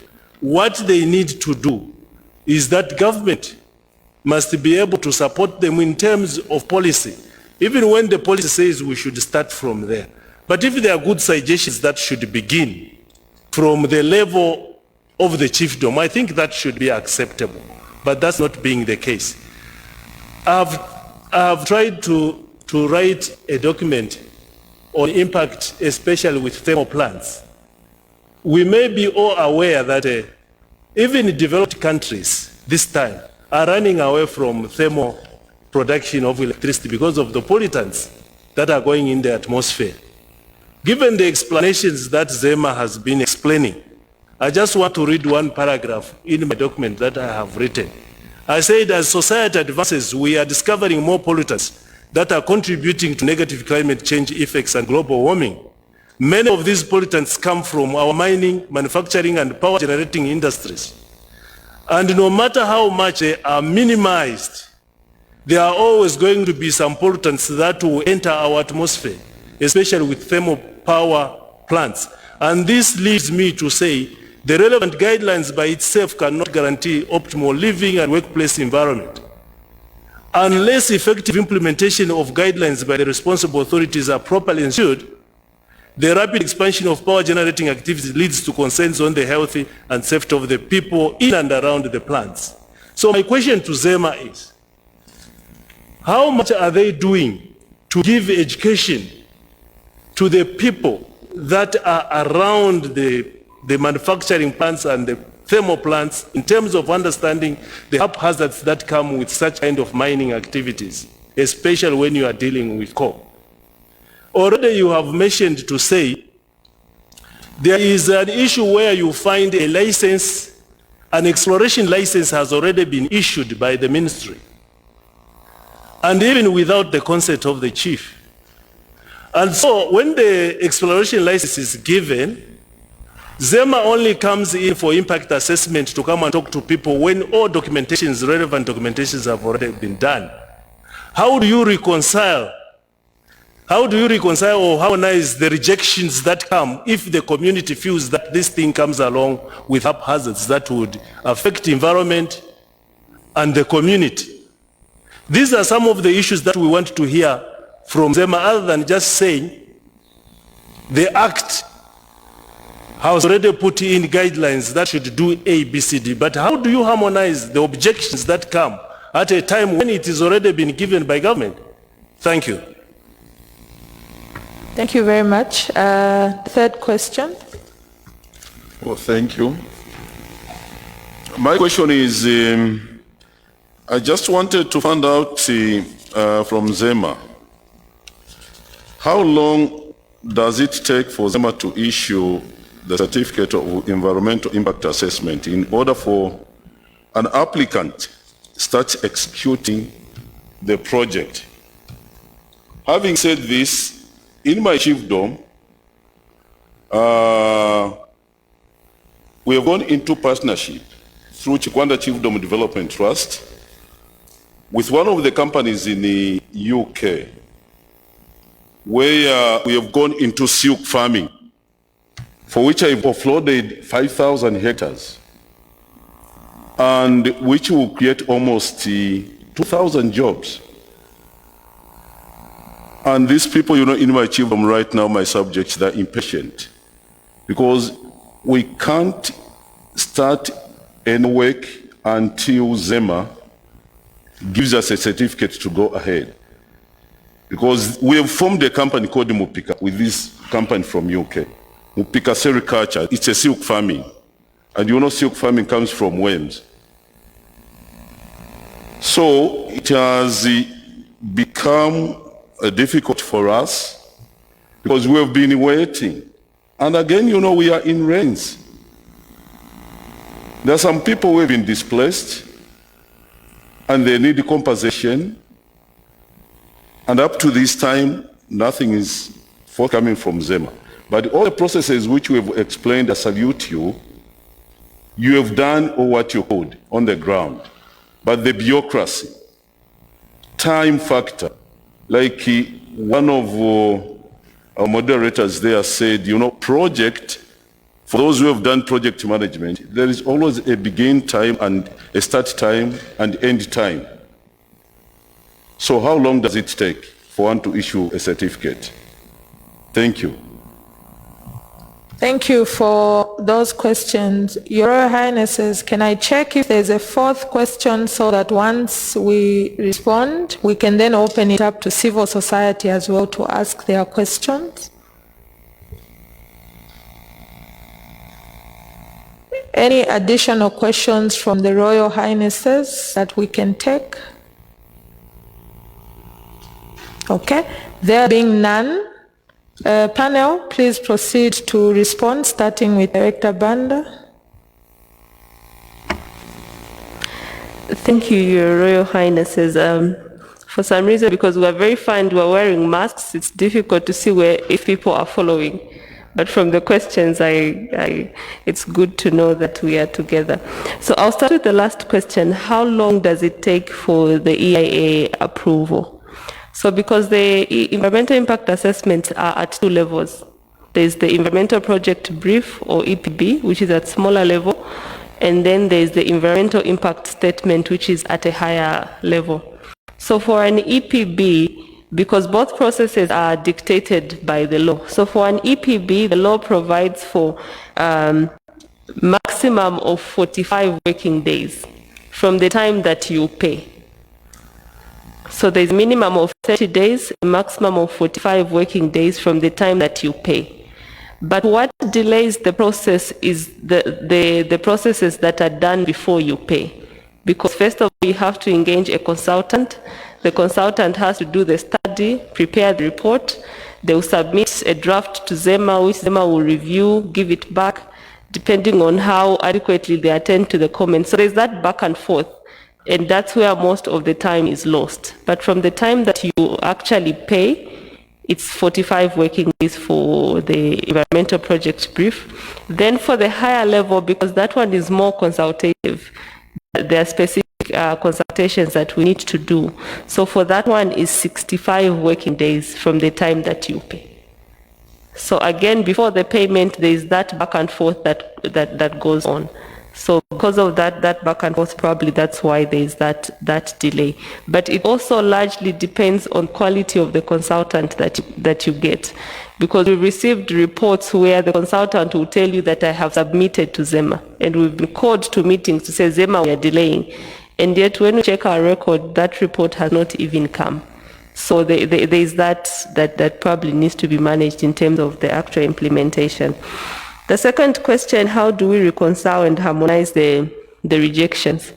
So the requirement is that even if this mining company has approval from the Ministry of Mines, that approval comes with various conditions, and they must satisfy all the conditions.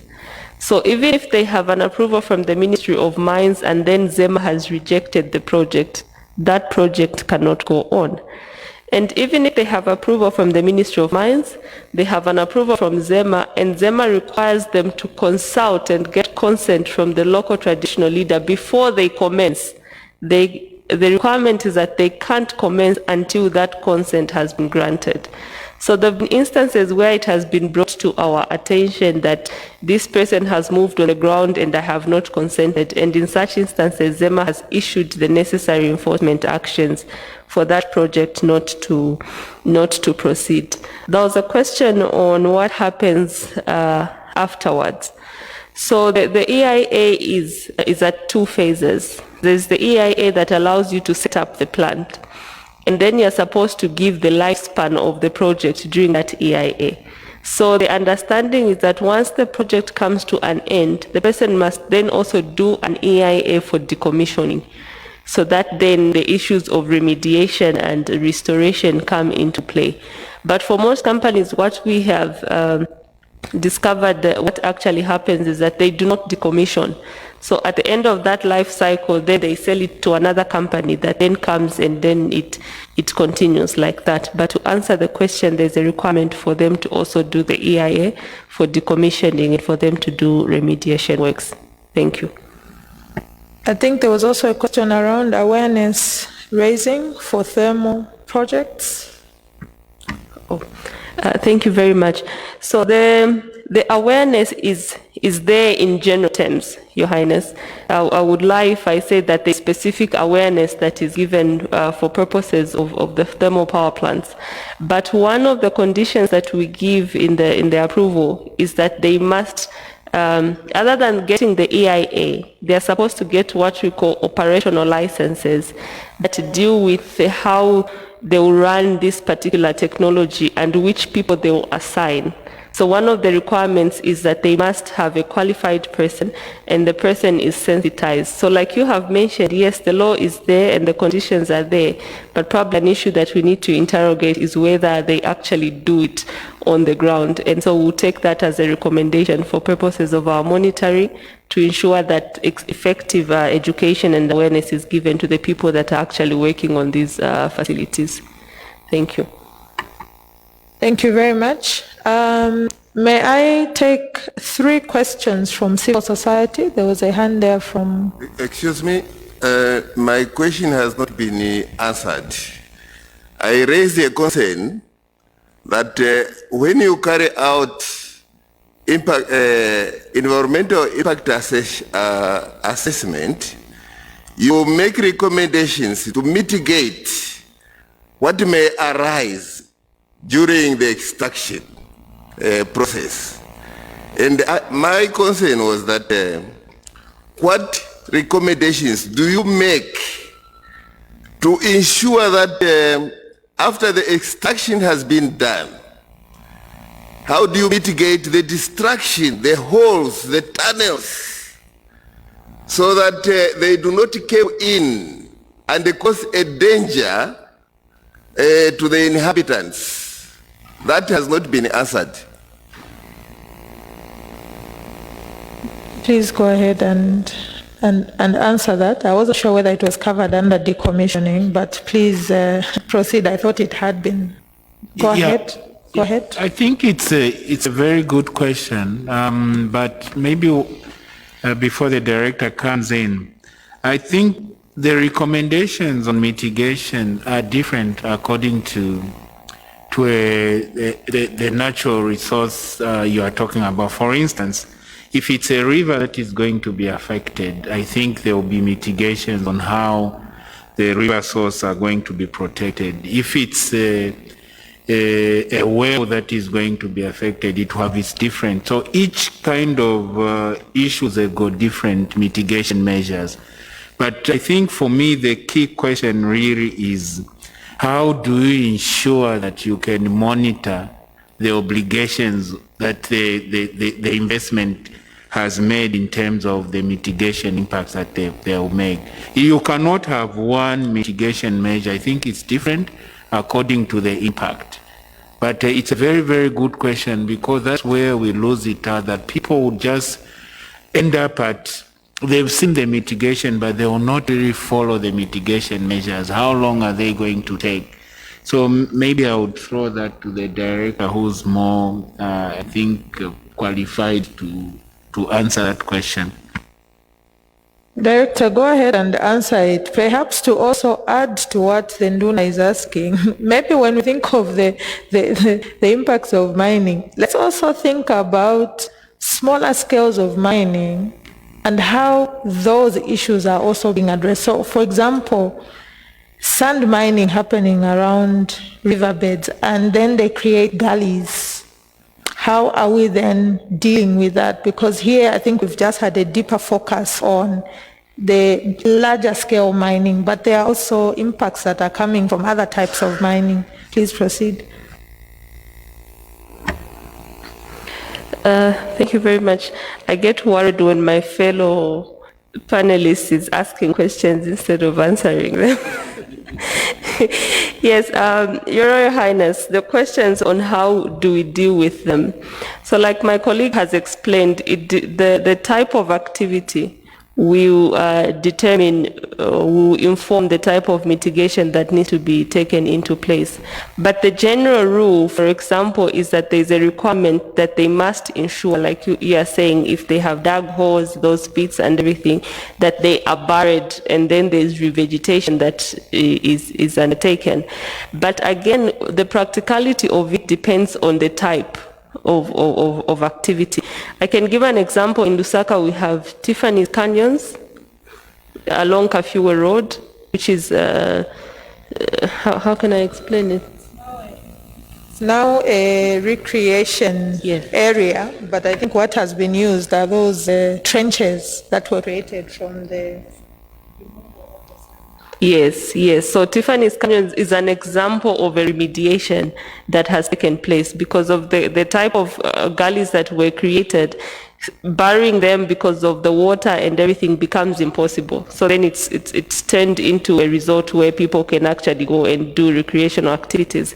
But depending on the size and the magnitude, the general requirement is that they must be able to revegetate, meaning that they must be able to bury them and then plant other things that they can plant in there for purposes of ensuring that they are growing.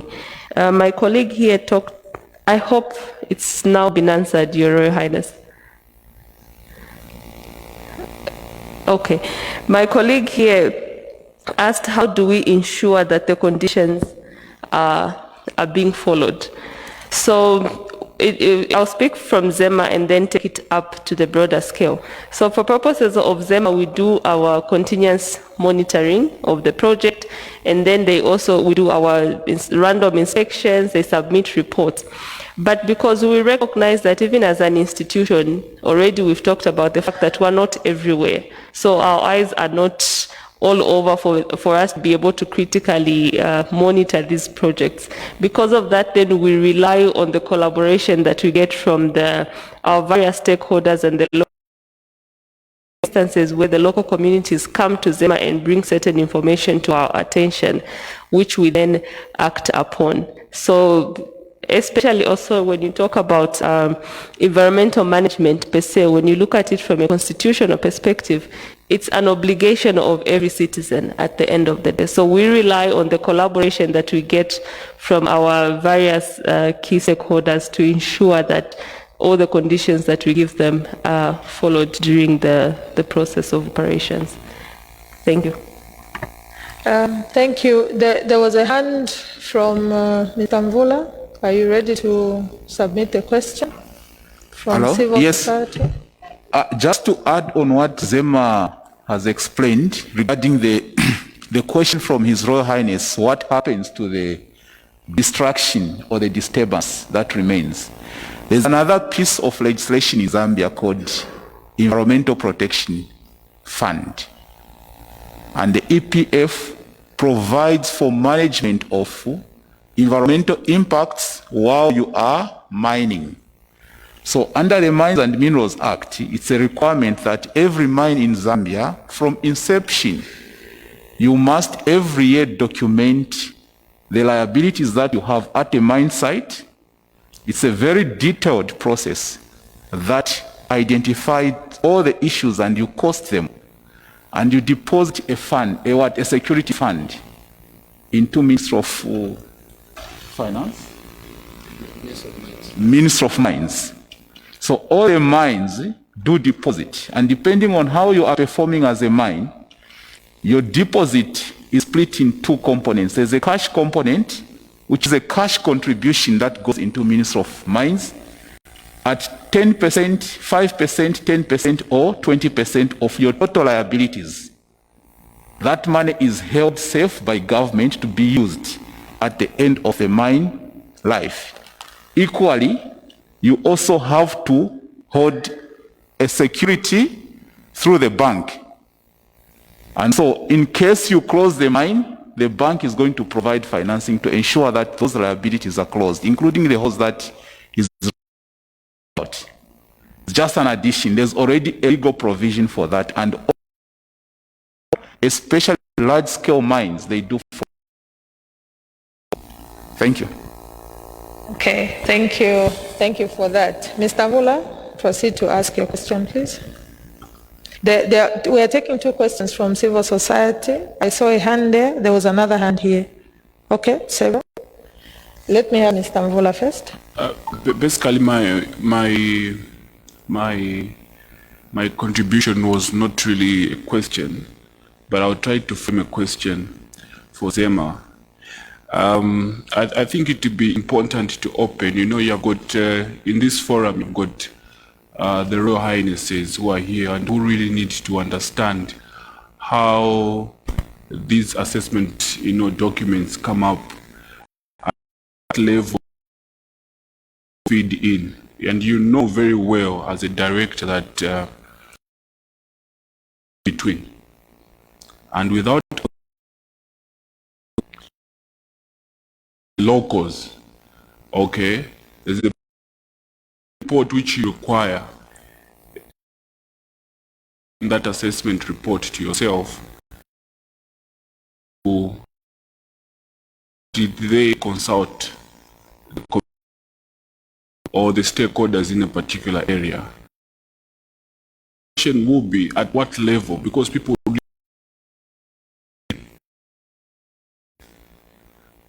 and also a short question, reforms in terms of dealing with to hire a consultant to be able to do something. Is there any legal framework which allows anyone or a reform in terms of people doing it directly by themselves without asking a third party?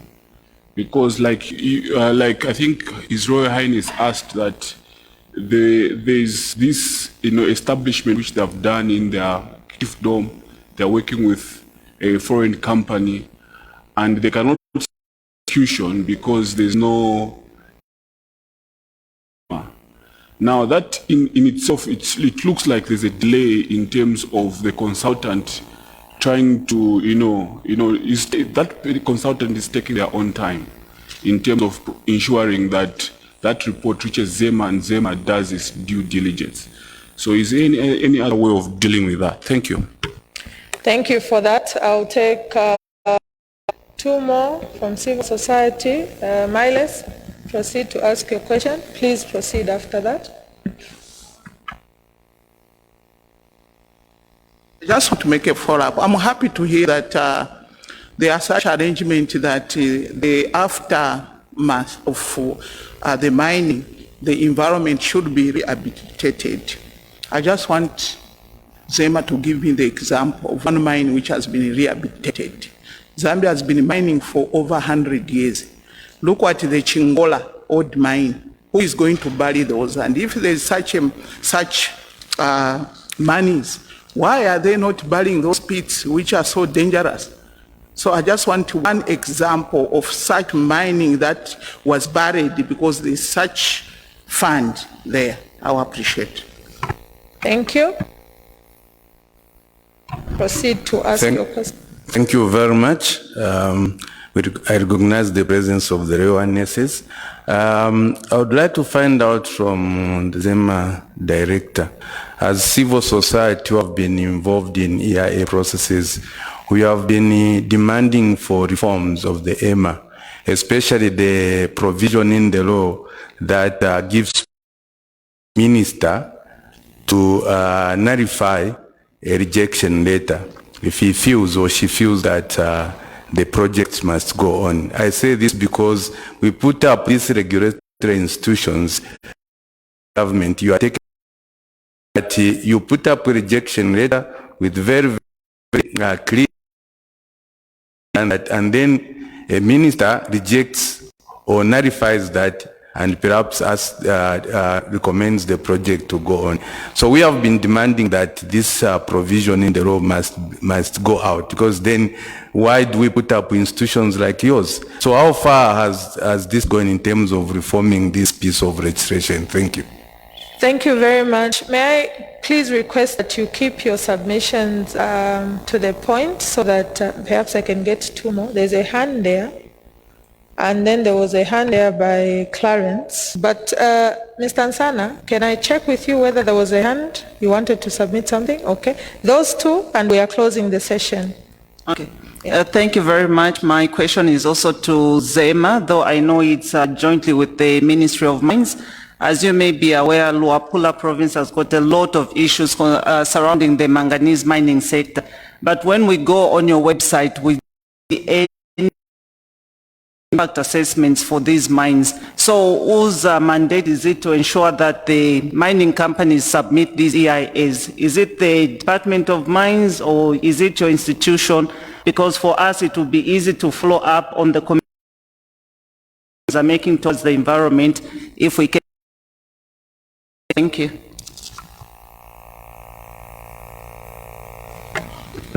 Thank you so much. Can I proceed, Isabel? Yes. Okay, thank you. I recognize the presence of our Royal Highnesses and all distinguished participants. Zema, I'm also new. Environmental impact assessments. We have we hold your institution in high esteem because we know that it is the only agency mandated by law to protect our environment. So we expect a lot from you. Doing good, but we think you can do better than what you are doing for now. Why do I say so? When it comes to environmental impact assessments, we have seen that, like you are explaining, the process, when you're explaining it, looks good. But when it comes to the actual implementation, you find that the communities are left out. And oftentimes, you find that these reports reach the communities even maybe a week before the week is, even before the project is implemented. So my comment to you is that you need to decentralize and also ensure that you hold consultative meetings so that the community people, our Royal Highnesses and their subjects understand this process, because this process we believe is an information process whereby people need to know which project there is coming in and how they need to benefit. Nothing, let me define development in my own words. Leaving a place better than you found it. That's the development. So if you have an investor coming in a community and yet leave our communities poor, then we are shooting ourselves in the foot. Thank you, Isabel. I'm done. Yeah, thank you, Mr. Muziamba. I think we are bringing the session to a close, so the panelists will now respond, and as they respond, they will wrap up the session. Thank you so much for all those valuable questions that have come through. I hope I will cover all of them in my responses. At what level do people participate in the process? Unfortunately, the person that asked the question is not around. It's at every level. So the engagement can be done at two stages. So firstly, at the point that the developer wants to start the EIA process, the expectation is that they hold a scoping meeting. So at that scoping meeting, they are sitting with the communities, explaining with the communities what is the extent that they can do it and getting the communities' views. Once the scoping meeting is done, the developer goes back, they do their EIA, they prepare the report, then they hold what is called a disclosure meeting. At the disclosure meeting, they are coming back to the people saying, we did a scoping, we asked you what your expectations are, this is what we have done, has it satisfied what you told us to do? And if they agree at that point, that's when Zema comes in. But even at the point that the document has been submitted to Zema, Zema still goes back to engage the community for them to be able to confirm whether or not the engagement was done and whether or not the report is a true reflection of the things that were discussed. So it's at that level that the interaction is mandatory. To engage a consultant, no. The obligation is on the developer, the person that wants to do the project, to do an EIA. But remember, the EIA is a technical document. You're explaining mining processes and what needs to be done. And then there's a requirement, for example, if you're doing it at at environmental impact statement level, that you must engage people that are qualified So you give us a team of experts that will do that and their qualifications. So maybe it's because of that requirement that then we see the consultants coming in for them to do the work on behalf of the developer.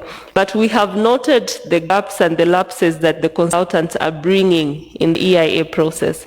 So in the reforms and the proposals that we have in the revised regulations, there is a proposal for ZEMA to be able to regulate the consultants. There will be need for them to be able to register with ZEMA, and then that registration will come with certain obligations, so that will bring sanity in the process.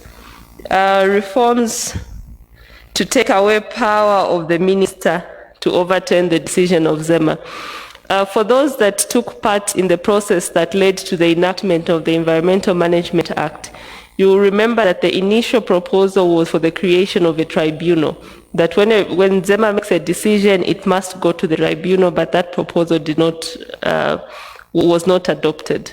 But now we are also currently aware that there is now the Solid Waste Regulation and Management Act, which has been passed, which has now taken out certain functions from ZEMA regarding waste management of general waste. So that has now necessitated an amendment to the EMA. So at this point now, that discussion is then being revived and proposals being made to see how it's going to be taken in as far as that proposal is concerned.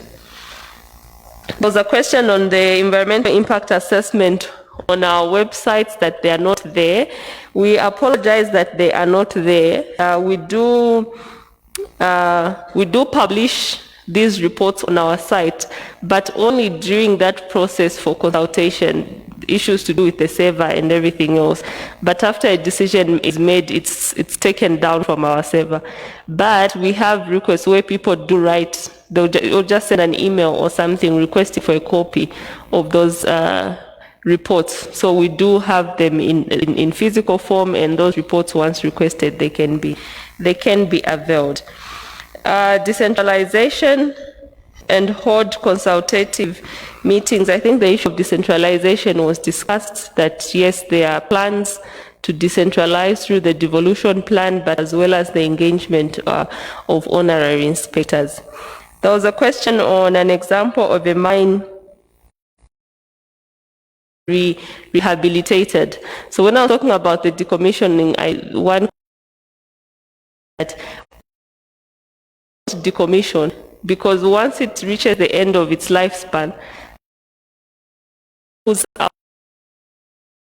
and then that person continues the process. So in terms of the large-scale mining companies that we have, I may not pick one that has actually done rehabilitation works because of those succession activities that do take place, unless the Ministry of Mines have actual records of a mine that has closed and they have done that activity. Thank you.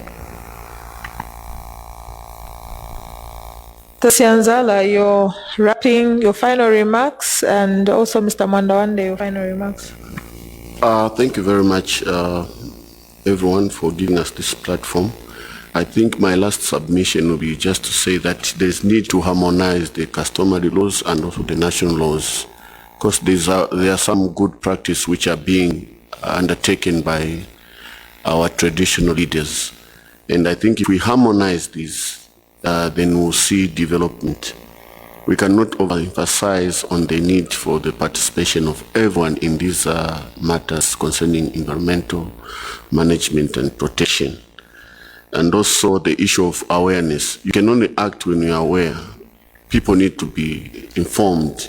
And we can only use this platform to ensure that through the Royal Highnesses, maybe in collaboration with other stakeholders, CSO, ZEMA, there is need to have these centers in our community where people can just talk about environmental issues, so that we take them to the doorstep, so that everyone will be aware in terms of how they impact them and what are some of the economic values they can get from these natural resources, among others.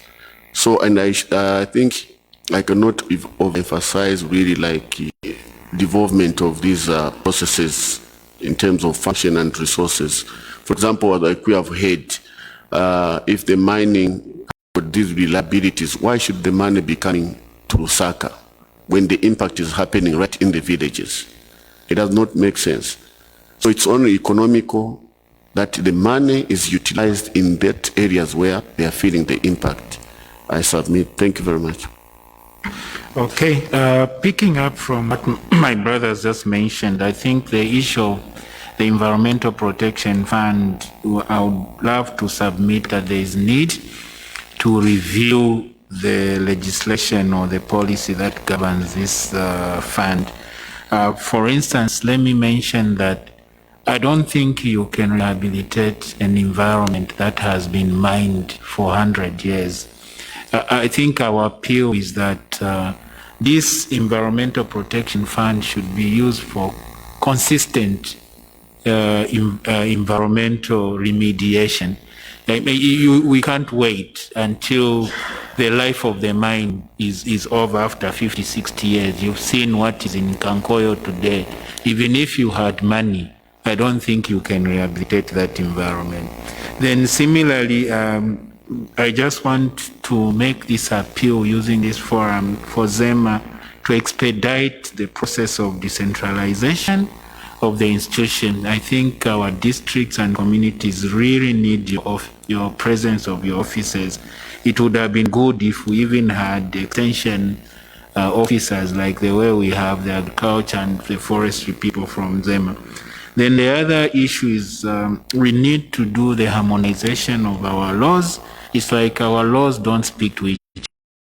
This one says that, this one says that. For instance, the Mines and Mineral Development Act clearly says if you have a license, you can start mining. But the Land Act says you can only develop the area that you have title to. So for instance, we have a lot of mining companies or a number of investments where once somebody has the license, they'll start the investment. But in fact, they do not, in the other law, do not support that. So we really need to harmonize the legislation that we have in this country. Thank you. Thank you very much, panelists, for having shared with us your knowledge, your experience, your expertise.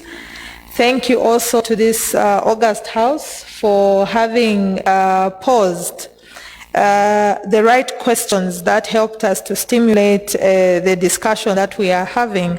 As we bring this session to a close, a few things perhaps that are worth emphasizing in terms of discussion. It's very clear that mining does have adverse effects on the environment. I think there is no doubt there. In terms of some of the issues that have come out of this session, it's clear that mining itself contributes to land degradation. We heard a lot around displacements, not just for human beings, but also for wild animals, especially where mining is also being done in areas that are ecologically sensitive or in areas where you have the natural habitat for wildlife.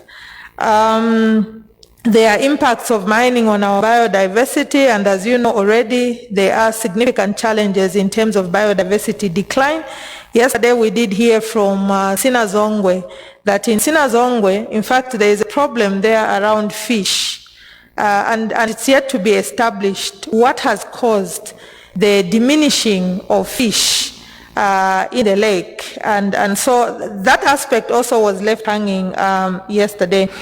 But also just to emphasize that mining activities, they are also a driver for deforestation. And I think there are national statistics that do show a considerable percentage linked to deforestation as a result of mining activities.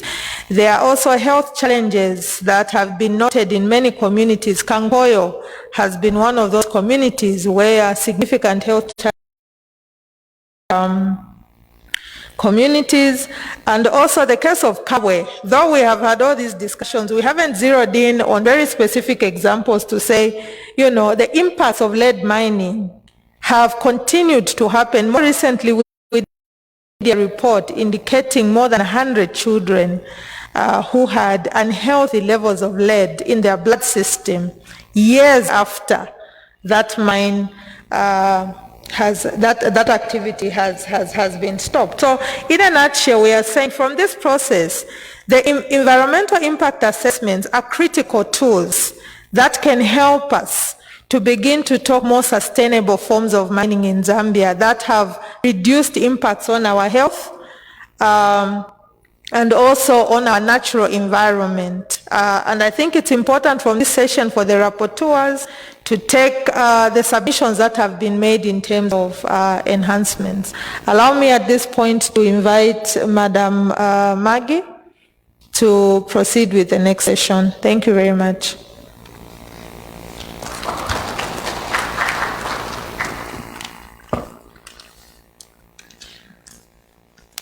Thank you so much, Madam Isabel, for moderating that session. However, before I proceed, I'm just looking at time and the sessions that we still need to do. I have a suggestion that I would love to propose. Our tea break is ready.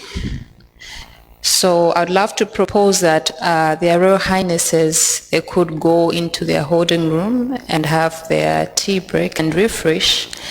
And the rest of us, we can grab our tea and come back here so that we proceed with the session. We still have 2 panel discussions that we need to do. I'm hoping that this could be done within from 12 o'clock and just before 1. That is going to help us to beat time and finish the sessions. I don't know what their Royal Highnesses think about that and other delegates.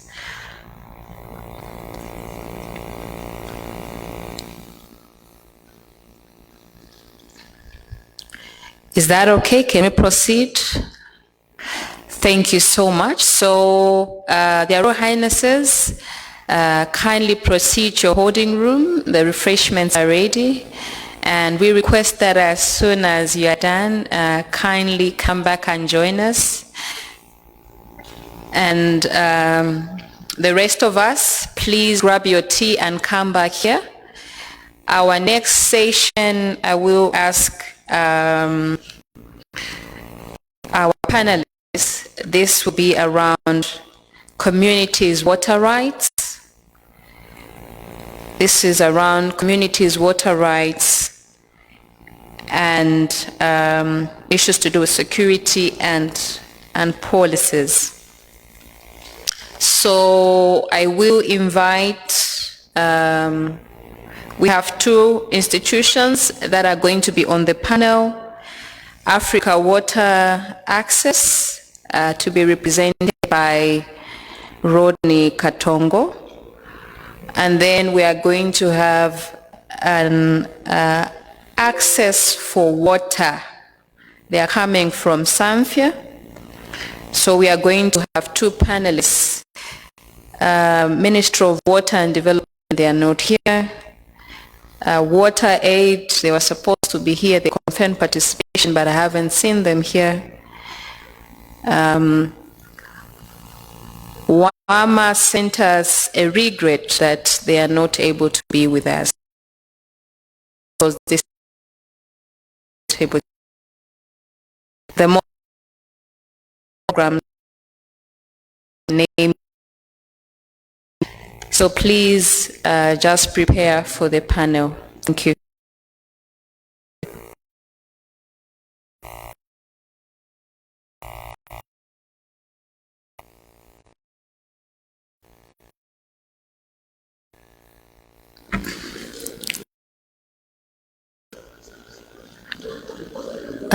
Those that are grabbing their tea, ensure in less than, if you could do that in less than 2 minutes.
Mr. Piri, please help me to bring everybody that is still outside to come in.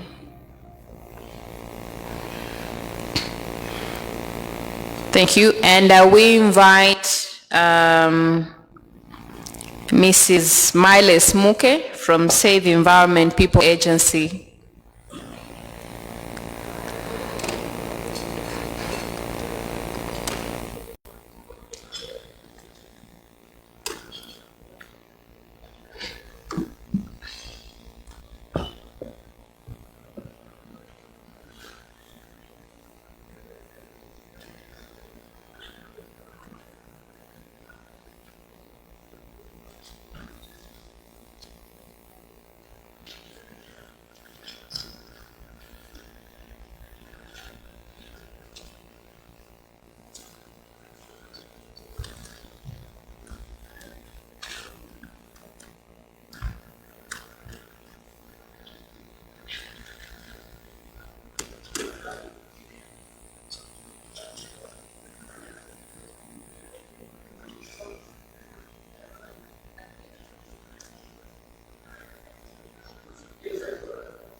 Reverend Chikoya, he will represent the Council of Churches in Zambia on this panel. Thank you. No.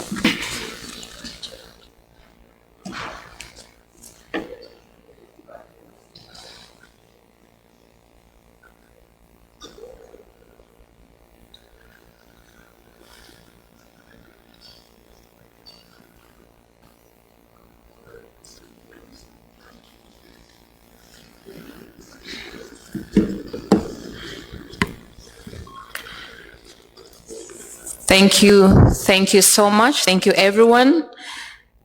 We will try our level best to ensure that in the next 1 hour we could wrap up most of the panel discussions and also have some presentations, so that as we come back from lunch we focus on the breakaway sessions.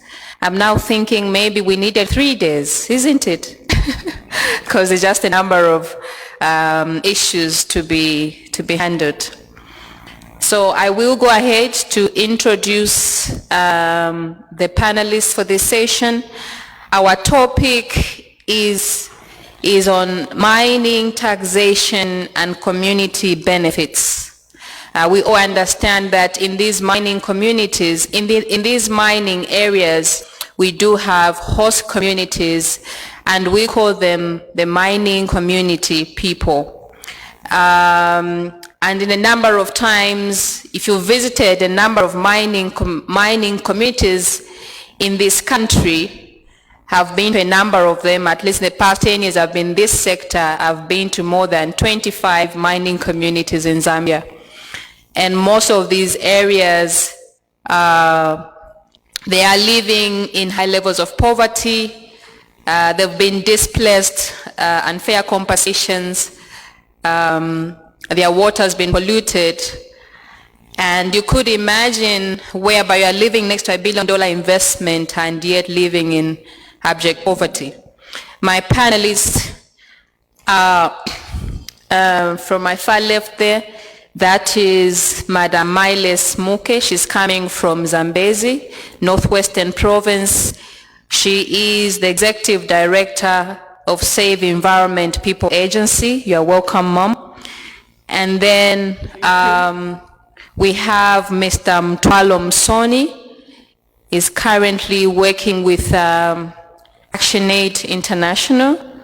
He is a tax expert. That is his specialization. And then we are also joined by Reverend Emmanuel Chikoya, the General Secretary of the Council of Churches in Zambia. I will be your moderator for this session, and I would love to remind my panelists that our session will be within 20 minutes. We will have 15 minutes of presentations, let me say, question and answer session, and then we'll give opportunity to the plenary session to ask 3 questions.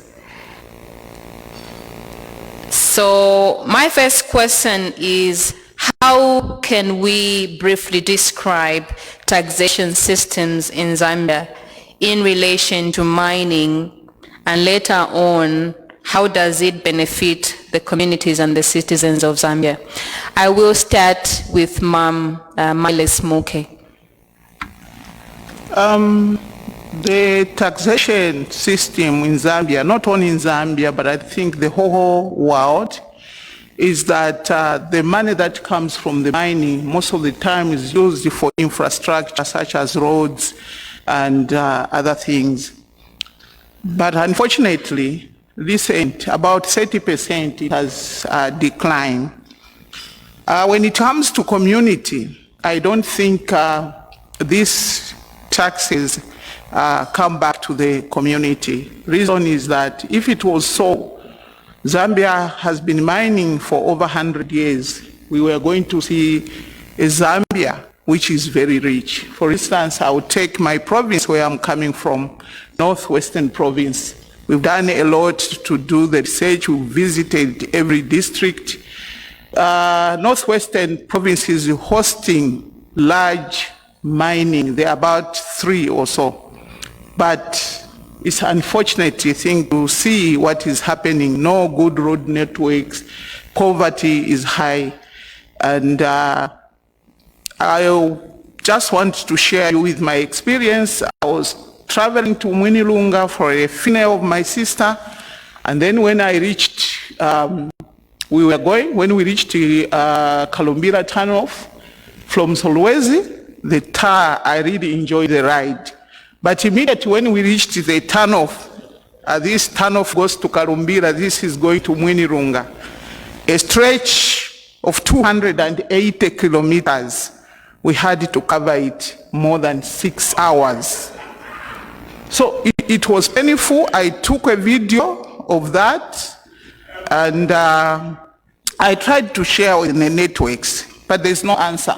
So I think briefly that's what I can say. The taxation does not benefit the communities. Thank you so much for that. I will go to Mtwalo. Okay, Mtwalo has said the Reverend goes first. Reverend Chikoya, kindly go ahead.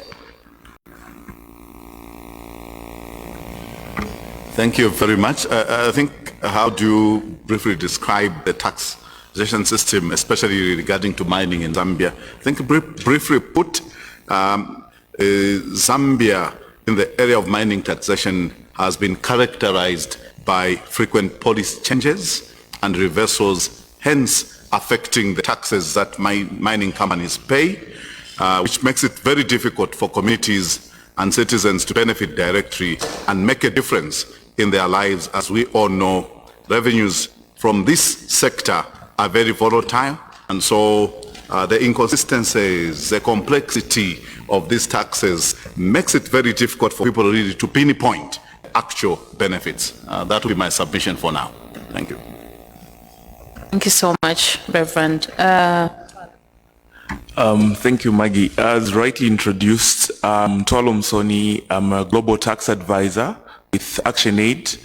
I also represent English-speaking and Portuguese-speaking countries on the Extractive Industry Transparency Initiative Board. I think I would like to open by saying two contradictory statements which stand to be true for the mining sector. The first one is mining is like any other business. It's meant to generate profits. And from the profits, then we're supposed to tax the profits. And this is where the aspect of income taxation comes in for the mining sector. The second statement that sounds true as well is mining is not like any other business. You got some unique characteristics which we're supposed to consider when designing a tax framework. And amongst these is mineral resources, or potentially the oil and gas we have in Zambia form part of our subsoil assets. So when we talk about Zambia being a rich country, we actually include in that valuation the minerals that we have. Secondly, these resources are non-renewable. So once we extract them and we do not harness the potential of the resource, it basically means that we are depleting our subsoil assets and becoming poorer. If we extract 15 grams of gold today, send it to China and not harness the potential of the 15 grams, it basically means that Zambia has become poorer because of depleting our subsoil assets. Unique characteristics about the extractive industry, mining, is that it requires large upfront investments, and this is why tax frameworks are usually set and designed in such a way that they incentivize the sector so that they can continue to invest and recoup the investments that they put in. Most importantly, mining is known to cause disruptions to livelihoods and disruptions to the environment. And this basically speaks to why uniquely for the extractive sector, for the mining sector, we have a tax instrument or revenue collection instrument called royalties. Royalties by the Revenue Authority and in the Public Finance Act of 2004 are defined as a compensation for the extraction of our natural resources. So we need to understand these two dynamics, that if we're going to tax the extractive sector, we need to look at both taxes on production and taxes on revenue. Taxes on production, basically in this case, are the royalties, compensation for the extraction. Whether a company is making profit or not making profit, we should be able to collect that. Taxes on profits, on the other hand, have to do with the corporate income tax, which any other business does pay. In Zambia, corporate income taxation is incentivized from the standard 35% to 30%. And the standard has been that because the mining sector has a lot to do with commodity prices that fluctuate. Sometimes the copper prices are high, sometimes they are low. We need to have a form of resource rent tax. What we mean by resource rent tax is a tax that's capable of tapping into the excess profits that are generated from the sector. A resource rent tax example, when it was implemented in Zambia, is a windfall tax. The windfall tax that we once called for, we once had, and was kicked out of the legislation. Another is a variable income tax that we had failed to collect as a country. Reverend Chikoya made mention of the number of changes that have taken place in terms of mining taxation, and are reflective of the fact that as a country, we have failed to tap into the tax instrument which is supposed to work and optimize revenue in terms of the profit tax for the sector. That's why the emphasis over the time, and as my colleague from ActionAid, Musonda, mentioned yesterday, has been trying to collect royalties, which ideally are supposed to be compensation for the extraction of resources. So in a nutshell, linking that framework of taxation to the aspect of expenditure. In Zambia currently, we do not have a direct mechanism that taps into the revenue that collected from the extractive sector, from the mining sector, to be spent in local communities. In other countries, the practice has been you collect the royalties, and because royalties are compensation for the extraction of these finite resources, royalties are compensation for the environmental degradation, for the loss of livelihoods for the people that used to mine. You would share part of the royalties with the local communities where extraction is taking place. You dedicate the royalties to probably a fund that's meant to ensure that we retain value for the subsoil assets that we're depleting. But this is not the case. All the royalties are deposited into the Control 99 account, or they go to fund the national budgets and hence lose identity at that point. If we were able to harness the potential of corporate taxation in the mining sector and had a tool that speaks to excess taxation, and we were able to work on our capacity to deal with aspects of profit shifting, externalization of profits, base erosion as a country, then we would be talking about probably having a provision that was in the Mines and Minerals Act of 2008 of a mineral royalty sharing mechanism still in place. I would like to end by also adding a point on oil extraction. I know oil has been missing from the conversations here, but in January this year we had reports of potential crude oil in Gwembe. This is building upon statements by the late President Levi Mwanawasa, who said we might have oil deposits. Currently, the legislation that looks at oil taxation also does not guarantee us benefits if we were to start extracting oil. What it has in place though on the expenditure part is an oil trust fund, something that we do not have for mining and probably need to consider for mining. But I should mention that the oil trust fund as well is not well defined in terms of where to collect that revenue, though it does mention that this revenue would be able to address the concerns more of where Madam Muke had mentioned, that communities are not being able to benefit. Thank you. Thank you so much, Mutalo, for that explanation. I think this is very important for all of us to understand. He has touched on a number of issues, and you have answered most of the questions that I needed to pose to you. So now this goes to these two questions. This one question I'm going to pose goes to Mam Muke and Reverend Chikoya. Considering the fact that Zambia is blessed with different natural resources, in this case minerals, such as coal, gold, emeralds, manganese, cobalt, and now we do have gold deposits.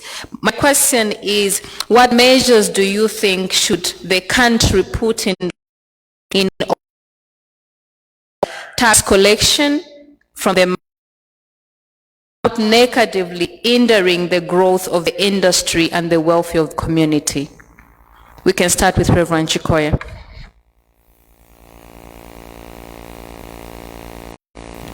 The mechanisms that should be put in place are that we must have a consistent and predictable in tax, and I will, of course, take note of what he has put across. But speaking from a layman's perspective, one needs to have a system that is consistent, that is predictable, and a transparent and competitive kind of tax regime with other countries. If other countries are able to get maximum benefits, what is so special about Zambia that we are failing to make sure that we put the right mechanisms of getting the right taxes, so that whether the fluctuations upwards or downwards, I don't know why in Zambia it is always much easier to respond, especially from the government and other regulators, when it is in their favor.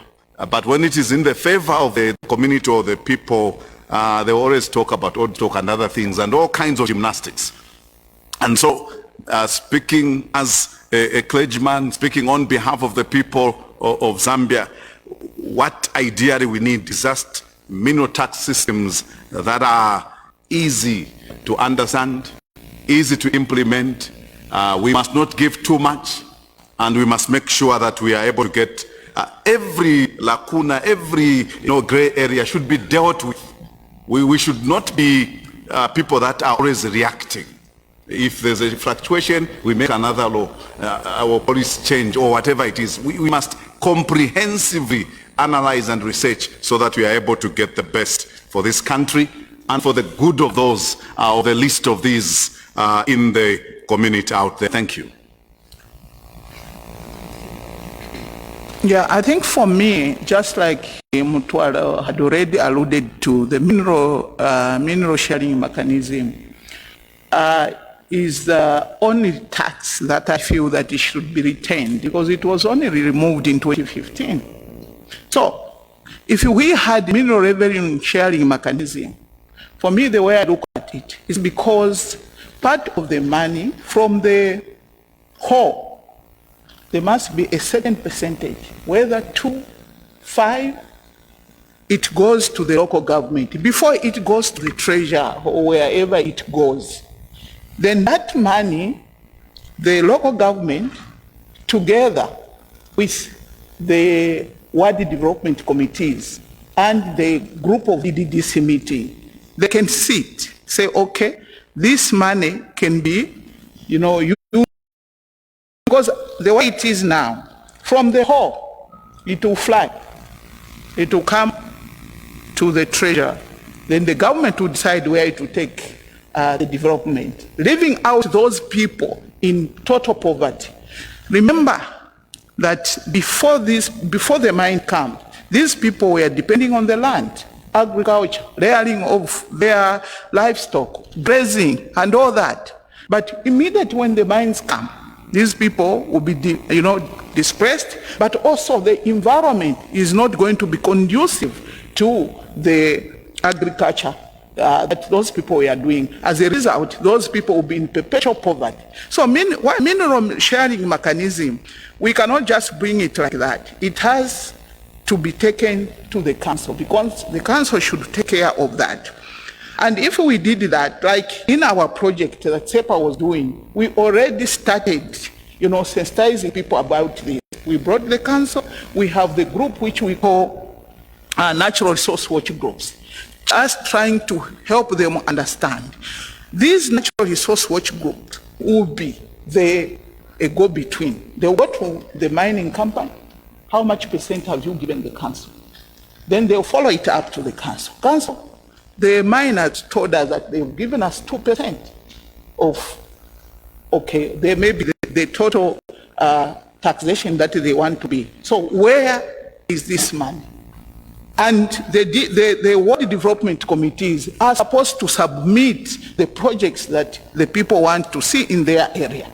By doing this, you will see that even people will stop blaming the government, because already certain burden that the whole government is supposed to take to the people, it will be addressed by mineral revenue sharing mechanism, which was there before. It was only removed in the Act in 2015.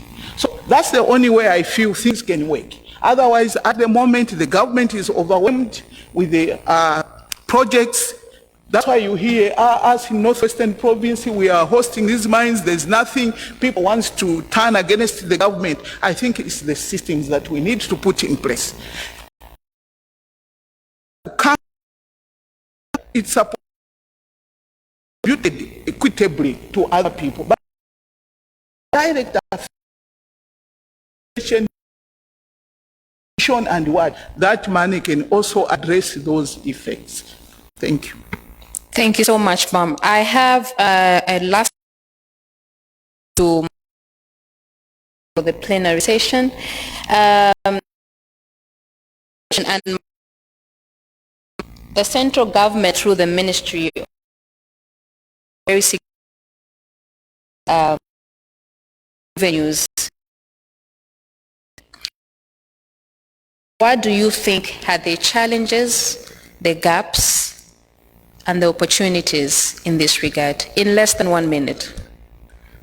In less than a minute, for you to optimize revenue, you need to have the necessary tools to do so. Without a tax instrument that's speaking to excess profits, we should forget Excess profit speaks to a windfall tax, a variable income tax.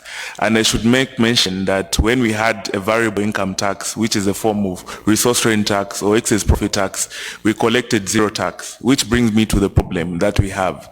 The problem that we have, enforcement of the existing law and some of the and disparities in international tax rules that allow mining companies to form of manipulate the costs in terms of paying more, in terms of management fees, in terms of fees on debt, and in terms of paying for other services, so that these are recorded as companies that are not making stable and enough profits. Evidence of these occurrences are there in the Finance Intelligence Center report of 2015, then the Finance Intelligence Report of 2019, and so many other reports that show that some of these incidences are why, as a country, we've been frustrated in terms of collecting excess profit tax, in terms of optimizing revenue from the mining sector, and we've decided to put pressure in terms of changes for royalty collection, which will limit government's ability to expenditure, like Madam Muke made mention. So first of all, have the right tax instruments, companies to instruments and able to collect the right tax. Then you can look at decentralizing how you're going to use or make use of that tax and release taxes that are meant for compensation of loss of livelihoods to actual compensating for the loss of livelihoods. Because currently, the Environmental Protection Fund that exists for environmental remedies does not take into account aspects of loss of livelihood. So once a mine is shut or the mine life cycle comes to an end, we can use that insurance deposit to rehabilitate the environment if the mine doesn't do it. But what money, what resources are there to deal with the loss of livelihoods, to do with people who were farmers and can no longer farm because their land was taken away? Thanks. Thank you so much, Mutalo. I will now open for the plenary. We are going to take 4 questions, 2 from the Royal Highnesses and then 2 from the civil society.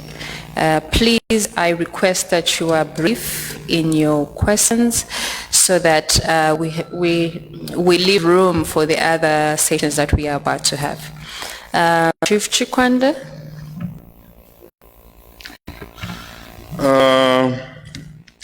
My question is, I'd like to know what was wrong on the sales tax, because during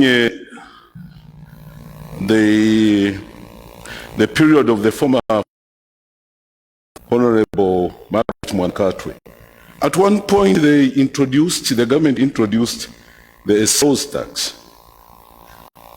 but later, which was actually discussed highly, even the ZRA welcomed it. But later the coming of Dr. Wadengan placed sales tax to value-added tax. What was wrong with the sales tax? Thank you. Thank you for that question. Can you get another question? Your Royal Highness, kindly go ahead. Yeah, thank you very much. I want the panel to come out clearly on our stand as traditional rulers.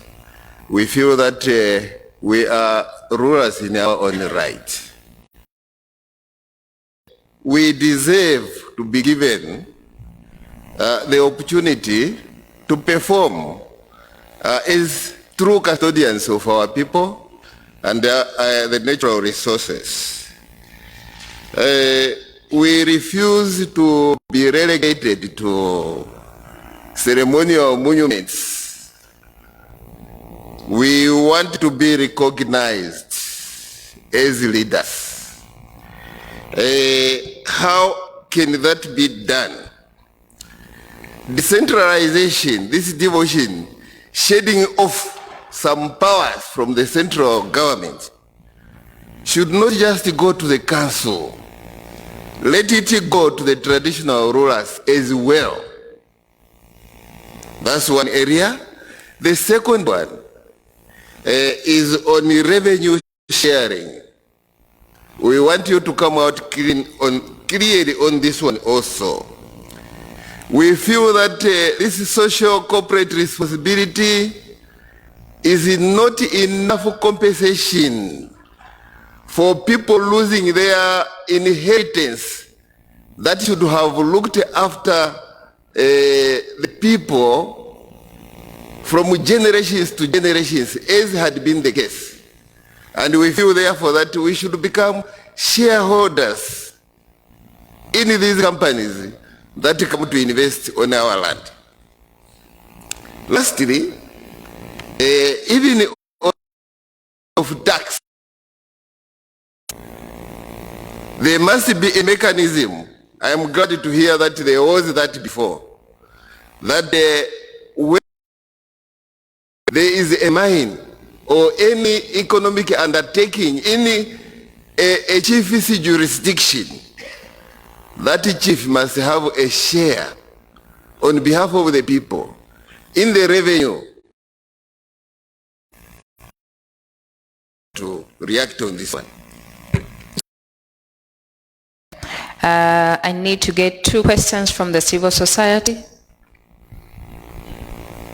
Yes, Madam Nachilala, kindly go ahead.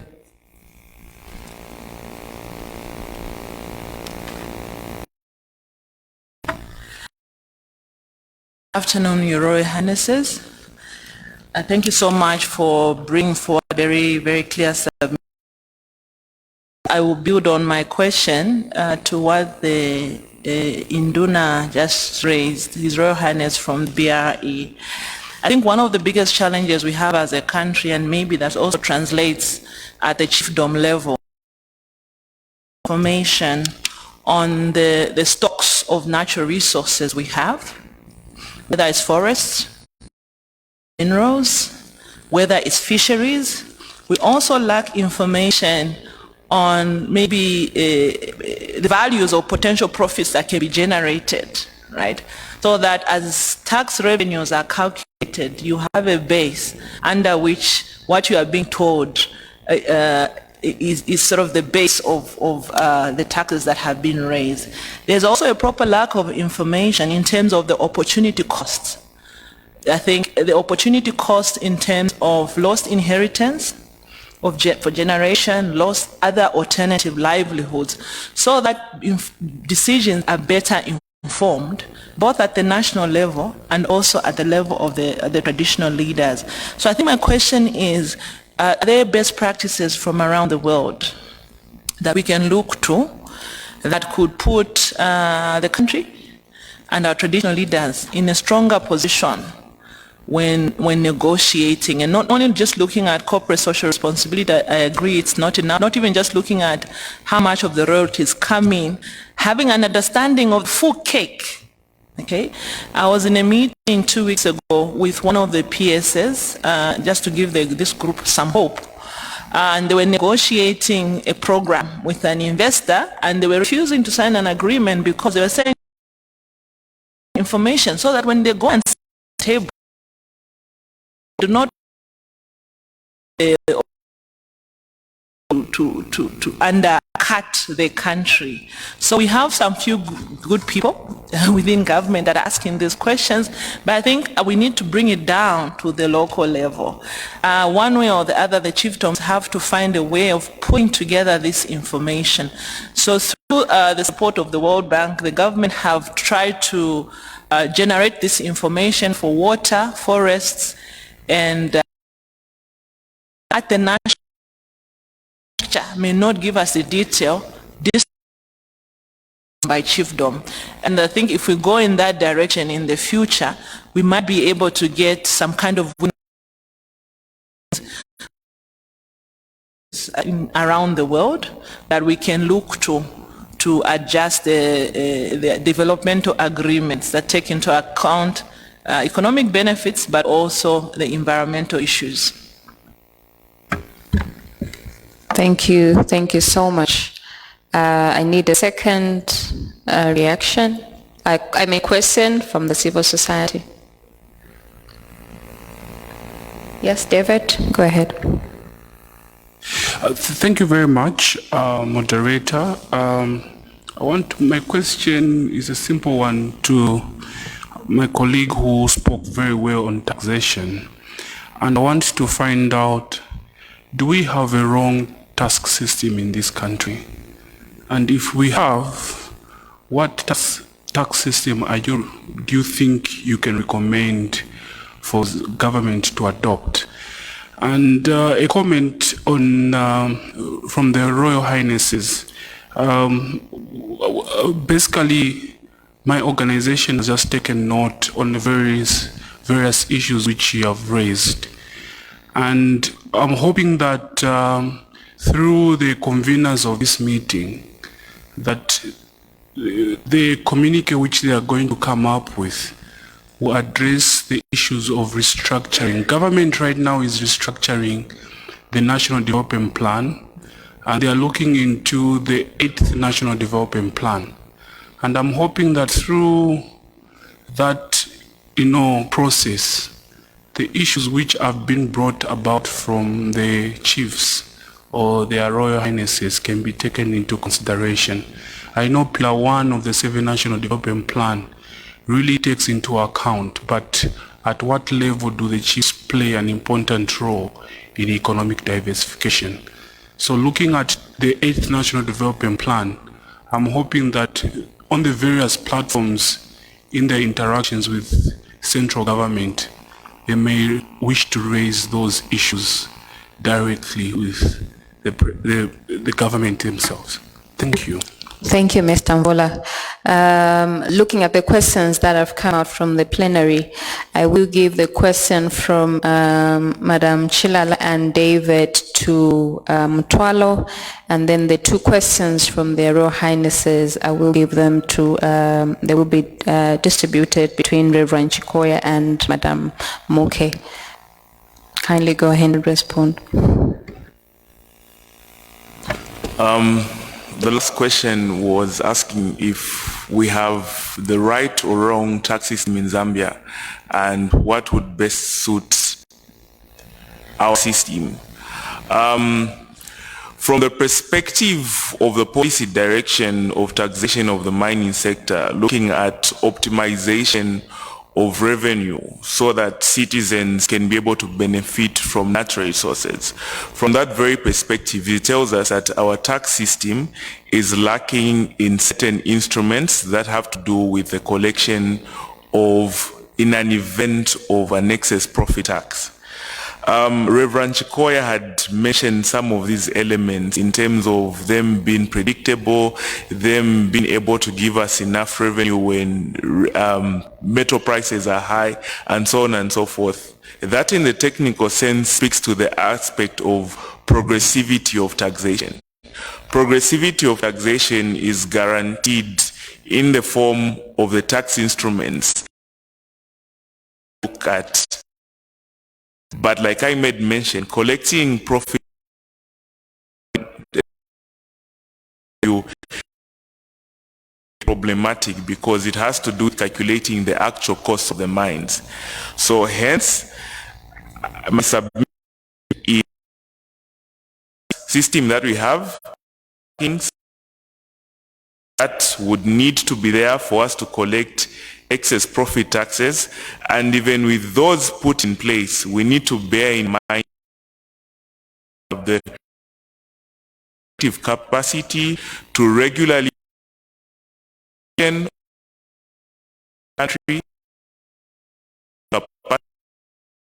through the costs that are submitted for the resources, and to go further and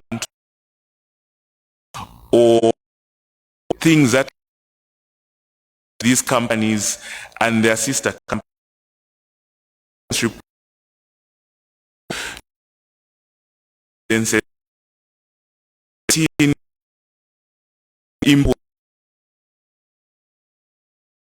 is trading with their sister company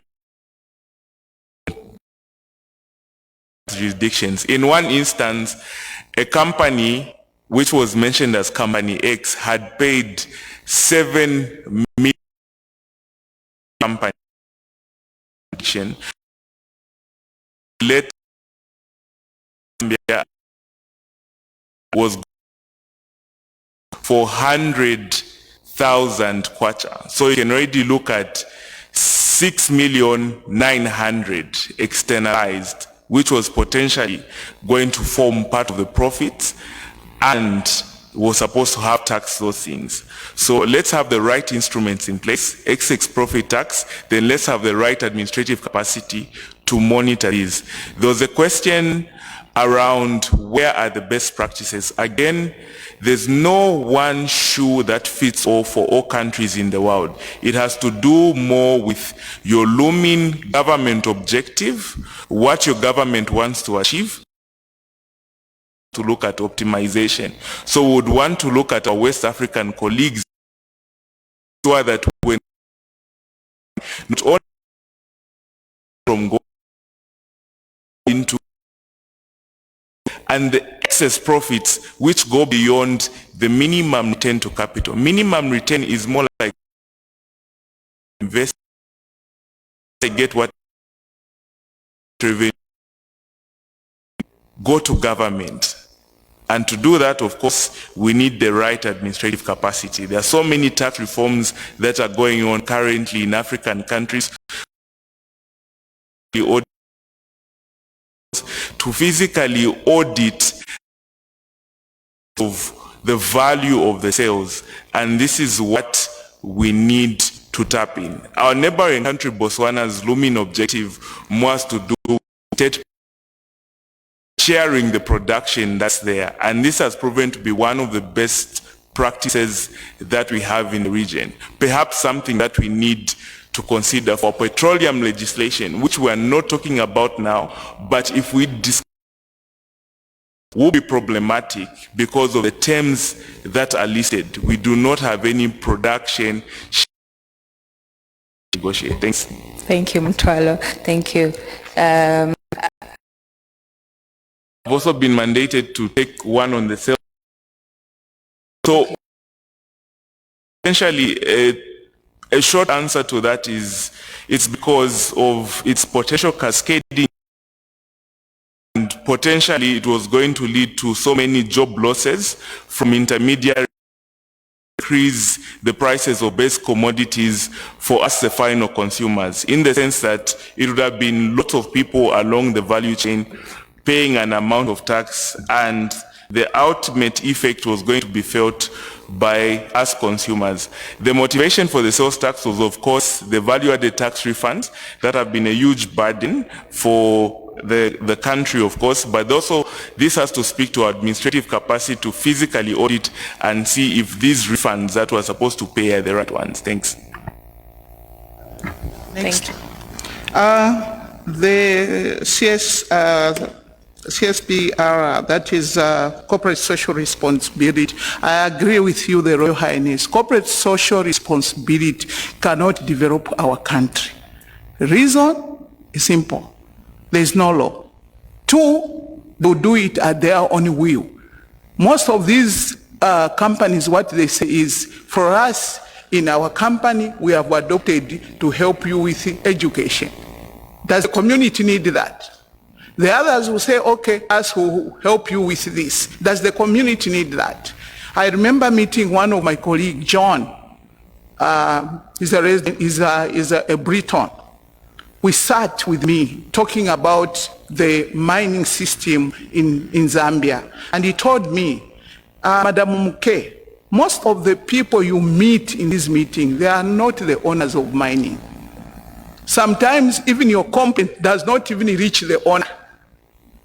Because us who have mining, we have our own board. So most of the time you talk to the employees and they want to protect their job. They want to maximize the profit so that the owner of the company says, yes, now they are working well. So, corporate social responsibility, we cannot rely on it to say to develop this country. That's why earlier on I said mineral revenue sharing mechanism, it was there. It's easy for us when we put in all the necessary documents so that now we can, utilize it properly. It was already there. We can do it. Just as I've already alluded to, look at this mining, look at Kabwe. If there was mineral revenue sharing mechanism, recently Kabwe had very bad feeder roads. Everyone was crying to the government. We question, where are they? So these are some of the things that we are talking about. And Your Royal Highnesses, my fellow Zambians, these minerals, these natural resources, they will deplete. When they are depleted, that's when we are going to see calamity. Even the natural resources that we think they are renewable, when you push it, you deplete it to that level, they will never be renewable. So we must be careful. We make sure that what comes from there, we develop our country. I thank you. Norway is one of the countries that is doing well. Norway is one of the richest countries because of their oil. So they've utilized the money properly. So talking from the community sometimes is painful. Thank you. Okay. Thank you very much, the Royal Highnesses and the other members. FM believer, as Sisi said, we are involved in natural resource governance and in Southern, and I've always said we are tired and fed up of corporate social responsibility crumbs. It is high time affirming what was said I'm not saying that it shouldn't be there, but I'm saying we should not be hoodwinked or tranquilized by that drug of corporate social responsibility, because it is not going to develop our country and our communities. And so the traditional leadership, the people of Zambia, communities need to move from writing a few letters. We need you to paint our school. We need you to grade our road. They need to move from there into the boardroom as shareholders. So I affirm that kind of position. We must move from the begging kind of situation into the boardroom where we can speak and be heard. And the other point I want to make is, it is unfortunate that government, which has a responsibility to provide development for all sectors, all parts of the country. Sometimes we blame these other investors. We must put the government on the spot. They have a responsibility of the country is developed, and every external person. Imagine a father who allows to negotiate their lobola on their own. Would that make sense? Because the daughter is of age. You let her to negotiate, plan for the wedding and everything. So when we leave communities to negotiate with high-powered delegations of corporate entities, with experts from Harvard University and all these other places, and you make them interact, even when you talk of environmental impact assessment, these people have got sharp brains. Everything is well calculated, they know. And then you expect a fair match? It's like an elephant versus a rat. And so government must protect its people and its communities and the chiefdoms by capacitating them, by ensuring that they're well informed so that they make well-informed decisions and consent. The onset, what is going on. It is unfortunate someone from the stock, they don't they, but it is time initiative.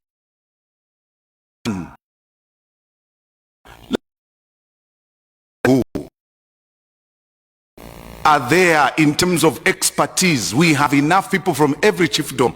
We talk of accountants and these systems are the better placed to be better informed as they engage with other people. Include somebody that is passionate, somebody that is, and so we, as long as we keep on thinking somebody will do it for us, it is time to begin to demand right, you know, please below. You are traditional leaders, are cast. Please, yes, respect those to whom, you know, authority is given. In church circles we say, give Caesar what belongs. After you've given him, bring Caesar, because they all belong to God. And so we must demand. If we keep on pleading and pleading, we'll plead until we can't plead anymore. That is why our desire is to see a well-informed citizenry, a citizenry that is able to demand accountability, to demand, not to request, to demand for a stake in this cake of natural resources in Zambia. We have the power, we must utilize it.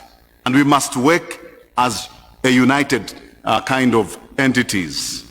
The challenges that make us lose out is that even within the chiefdoms at times, there are different camps. These will make another arrangement and another arrangement, and see the bigger picture. And there is on, not a liability generations. Allow me to conclude. I know she has been coughing nicely. Conclude with this one. Kindly conclude. We need to be like men and women of Issachar who understand our times and what needs to be done. And we need to ask 4 critical questions. What is going on? Why is it going on? And what ought to be going on? And what is my place? Yes, we can talk about Boma, Yanganepo and all those things. Boma is not there when we, the us in our regions, when all those effects are made by mining or any other activity. It is us who feel the pinch. What is my place? What is my role in making a difference? I know together we can and together we must. Thank you. Thank you so much. That was a very insightful discussion. You can take your seats.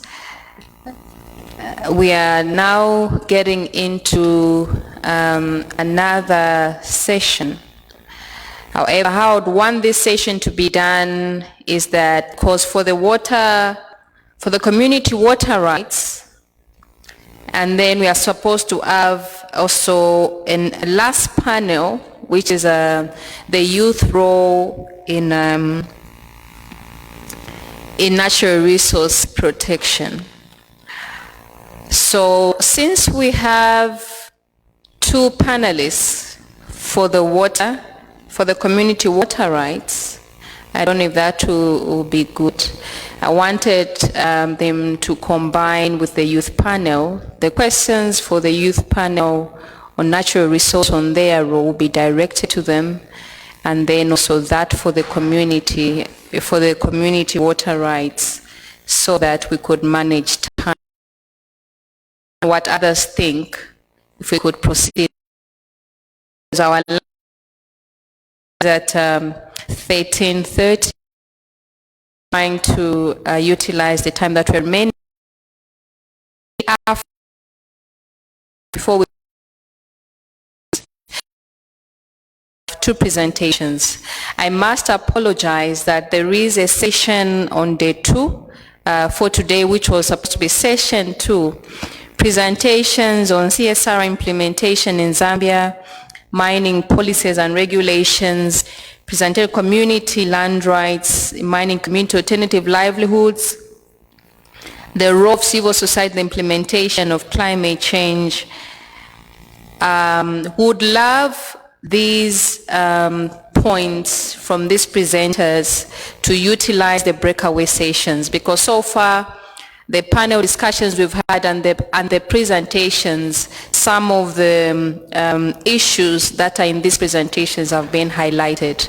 So I request that accept our proposal that some of the key issues that are in these presentations are shared during the breakaway sessions that we are going to have in the afternoon.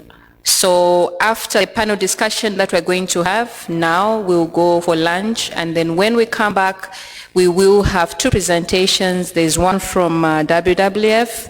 It's a case study of the Upper Zambezi regarding water resource conservation. This will be done by Dr.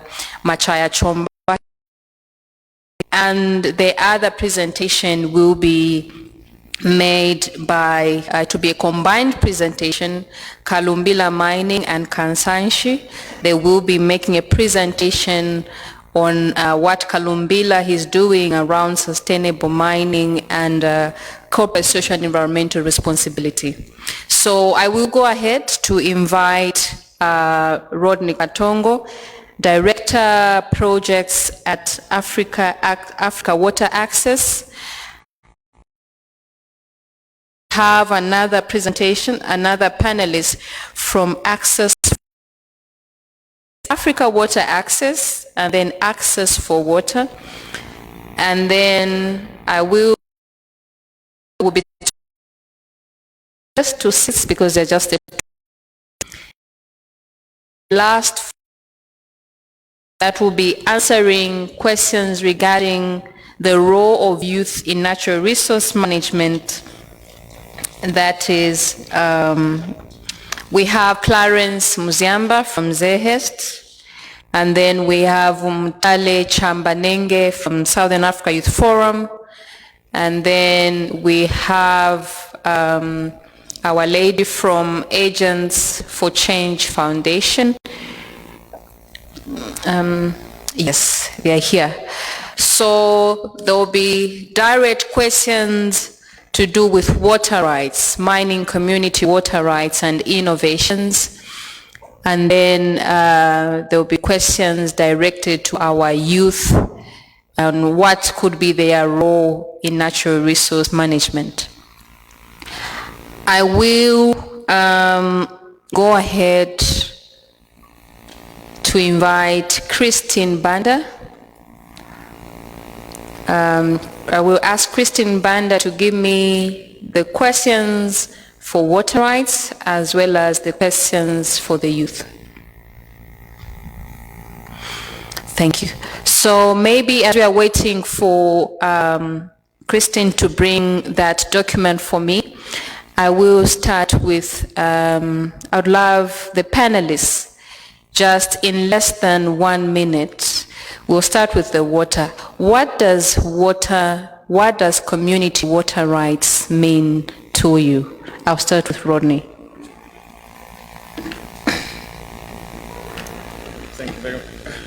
Thank you very much. I think basically water is life. I think that it forms the basis of everything that we actually do. And therefore, everyone has a right to water, and not only water to drink, but water for productive use. And for an institution like ours who are promoting water for productive use, we have seen that there is a huge gap, and most of the provision and speak about water really drinking water. But I think we must expand this, that we can create economies in rural communities using water, because it's an essence. In agriculture, you need it, like it or not. So the life embodied around this great resource as water. Secondly, water should also be used alternative is one area that we envisage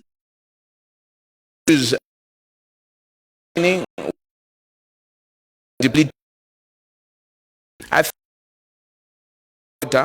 as a right to stimulate economic growth in terms of growing other crops and keeping animals and connect to say, because obviously my 1 minute is up, it's difficult to discuss within that limitation. I think also water as a right should be embodied together with the role His Royal Highness much be awarded water system at his palace that is used for irrigation, for instance, and livestock. I think we must go above creating infrastructure that is much more latest. Why would we be subjecting our people to infrastructure that is ancient? For instance, our mines would drill a hand borehole, a hand pump borehole, and celebrate and spend so much money when that hand borehole could only be the cost of the breakfast we had today, and make a big out of it. Whilst that is appreciated, I think they could invest much more into infrastructure such as solar-powered water systems that could help the community, not only in terms of them having clean drinking water, but that water that should be used for other. And that way we'll be moving away, or it is much more sustainable to venture. What for economic activities at individual and community level? Thank you, Rodney. I will ask our colleague from Access for Water to just introduce herself. I know why I would love him to introduce himself. He committed his time to be here from Samfia to be part of this dialogue. Kindly go ahead. Thank you. My name is Mongo, Zambia. And, as very well explained, matters of and yes, I would say water indeed has are quoting from some literary sources. I would want to say sometimes we feel in our country that are independent, that we have broken the shackles of, and some Zambians are more free. I think misunderstood to be the case in Port. What will happen is all Zambians, the way and no Zambian should appear to be more free or less free. Copper Belt or in Lusaka should not mean that they should have more rights. Who are living, on the fringes of the country, like some of us who are in the poorest province of Zambia, which is Luapula province. Even those rural communities must have as much access to clean water and sanitation services, just like somebody who is on the Copper Belt and Lusaka. Thank you. Thank you so much for that. I will go to Mutali Chambanenge, representing the Southern Africa Youth Forum. Southern Africa Youth Forum is a SADC youth platform in the SADC region that has representatives of young people from all the 16 SADC countries. And I'm so proud that representing Zambia as co-chair together with Eswatini, I represent Zambia, and that is our youth parliamentarian, Mutale Chambanenge, who is part of the panel. So Mutale, could you kindly, what do you understand by natural resource management in less than a minute? Natural resource management is the keeping of the natural resources that we have. So it includes water, the land, and everything that's in there. And by management, we also mean that we are trying to preserve our natural resources so that we can use it not only for the youth that are here, but also for the future generation as well. So in short, I feel natural resource management is just basically that. Thank you so much. Agents of change, kindly proceed. Thank you very much. I think for me, natural resource management really has to do with us human beings taking care of this environment that we have been given and being custodians of these natural resources. So the fact that we are able to care for them, the fact that we are able to manage them in the way that they should be managed, that's what that means to me. Thank you so much. Zehest, kindly proceed. Thank you, moderator. I'll speak of our role as young people when it comes to environmental management. I'll begin with statistics. Statistics don't lie. Around 70% of our population right now consists of young people. Let me talk of attributes of young people. Young people are energetic, they are innovative, and they are creative. All things being equal, young people will live longer. It means they're supposed to be flag carriers when it comes to sustainable environmental management. So as young people, is to be involved and to be engaged. It could be policy formulation, policy, so that when we talk of climate change policies, environmental policies involved in these we have a sustainable income generating ventures, is that if young people are not involved in such programs, they are going to in detrimental activities. We know them already. So it is our duty. Of course, we have a government in place, but also as young people, we are supposed to use our influence, social media, to bring the change that the world needs. I will go back to the panelists for water. The Water Act is one of the laws of Zambia that provides for matters in respect of ownership, control, and use of water in our country.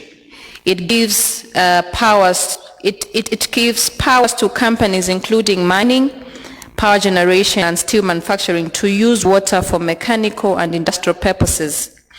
What do you think are some of these companies to protect the water and keep it safe, clean for communities and the environment? Thank you. So I think I would love to discuss that question in two words. Number one is that what is the role of the mining company or an investor? What's the role of the government? What's the role of the community? First of all, the mining companies as investors of business communities, they are coming and their major objective is to make money and profits. That's number one. Number two, the government's role is to ensure that everyone has the development. Now, because we do not have the given resources, probably liquidity as it were, or expertise, then we get other players to invest or to come in the land of our communities. Three, have the responsibility on how we should be able to protect the water resources that are available. And these water resources that we're talking about are in very different categories. This includes underground water, rivers. I think that every reasonable business, especially the mines, must know that if they tamper with water, the workers expect that they will operate in that area peacefully. How do they expect that when there are so many other conflicts? So I think that sure that which we had Zema here, the laws and all that kind of stuff. The issue is, are these mining companies following to the latter according to the law? I think that is number one that we also need to realize. If they are not, what are the punitive measures that should be meted on these mining? Number three is what the Royal Highnesses have been talking about. How can we make sure that they've got a component, a major role to play within the boardroom politics, within shareholding politics, to ensure that as business is taking place, the people are protected from pollution or from contaminated particular water. So that's one angle. The other angle is that how can the mining communities help to purify water that is particularly contaminated, that is provided to the community? They've got the capacity to do that, and we can't allow them not to clean up the mess that might be caused as a result of the mining activities. But this should be helped by government's role to ensure that these to the latter, to the acts. Mind you that this is an act that under the colonial government in 1949. Actually, it was Water Act Chapter 198 of the laws of Zambia. The essence of this act, first of all, was that it should support the Department of Irrigation and Rural Development. That was the critical and first objective under the colonial government. What has happened along the way is that we've got pieces of legislation that either contradict each other or they are not well harmonized. And that's a problem that I think that we must harmonize the particular pieces of legislation so that once we are talking about water, what does the water policy say? What does the act say? So that when I go to another act, it doesn't contradict issues to do with the law. It means punitive measures that is needed for the mining companies to act. So for me, the other area is to harmonize issues to do with the policy so that we are able to move in the right way. The other thing is, how can we simplify? Do we need to have multiple policies and acts to function properly when it comes to the water rights? Is it necessary to have a number of them? For me, no. Secondly, how can we, what has already been spoken about, simplify the understanding? What does it mean to have the right to water? Do our communities understand it is my right? And if we understand it's our right, do we understand how we own this particular right? So that when we discuss how we could protect the water sources, we know this is ours. Even when our voices is heard, it's not like we are pleading. We must be able to harmonize the pieces of legislation. And so I think that the mining communities should also understand their role. The government should understand their role, including the communities. I think for me it is an important area. And lastly, I think that we must architect a way of how the traditional leaders come into the governance structure and given the control, as it were. But the question is, at times there's been a cry from, being candid, a cry from the community that there are times that the traditional leaders may sell the land without probably its community not knowing. And then there's this conflict of taking leaders, our traditional leaders, to court. Is there a vehicle that can be created within the establishments that allow the community to have the benefits We have heard of community leaders or traditional leaders having shareholding in two companies. And the benefits, do they trickle to the community or it's just to the traditional leaders? So we must find a way of trying to harmonize. I have a suggestion, for instance, if we could have chiefdom development fund, for instance. I saw a strategic plan from one of our Royal Highnesses. Why can't we push that mining communities should begin also to finance, whether the government and mining communities, to finance such strategic plans in terms of the development space?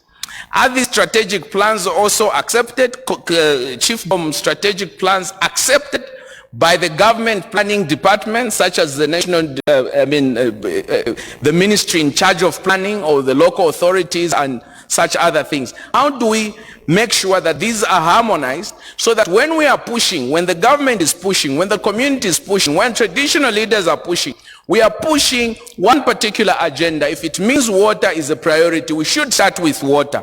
So from our side, we think that there is a lot of harmonization that needs to take place before we begin to even compare other players that are able to manipulate through the disjointed or unharmonized sort of processes. Thank you so much, Rodney. We'll go to Mr. Chris Mongo. Thank you very much. The responsibilities of companies are quite immense. And I would like to recall what somebody said after having observed what a certain group of people from another country were doing in Zambia. And this person who is a Zambian but living in the diaspora, he said, even the country where I'm coming from, we have this group of people. But what government has done is that they have made sure that they adhere to the laws of the land. I think the starting point is from when you talk of pieces of legislation, they are quite numerous, and I think, in my honest opinion, they are quite adequate. But I think where we fail as a country is when it comes to implementation. Are we really making sure that those people who come in the name of investors are really not just taking advantage of us? Follow the argument that was being panel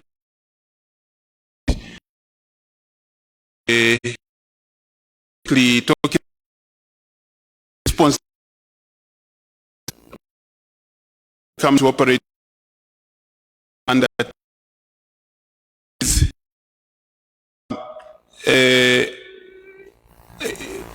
how far do our regulatory in making sure that those people who come into investors are basically adhering to those same things which they have said they are supposed to do, and also what we have told them to do. And it also goes to the extent of like the environmental impact assessment papers. Those documents, when they are produced, I'm very sure that recommendations are made, and those recommendations are supposed to be binding in as far as the activities of those companies are concerned. To what extent do our regulatory authorities, including ZIMA, go in making sure that these companies are not just coming here to profit from the resources that they are exploiting? Are they making sure that they take the necessary steps? Are they following up whenever, for example, a particular, a particular requirement that they are supposed to abide by is being flouted? So what I can say is that these companies they are quite huge. Make sure that they do what they are supposed to do. We are supposed to have, as long as there is no proper enforcement. This, if I with everything, moment of monitoring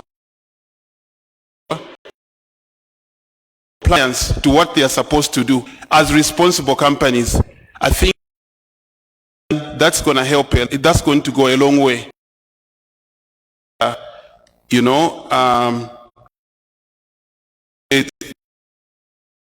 Safeguard the interests of our country. So at the core of the matter is when these people come, they are human beings like us, and imagine even ourselves, if we were to go to their countries, I'm very sure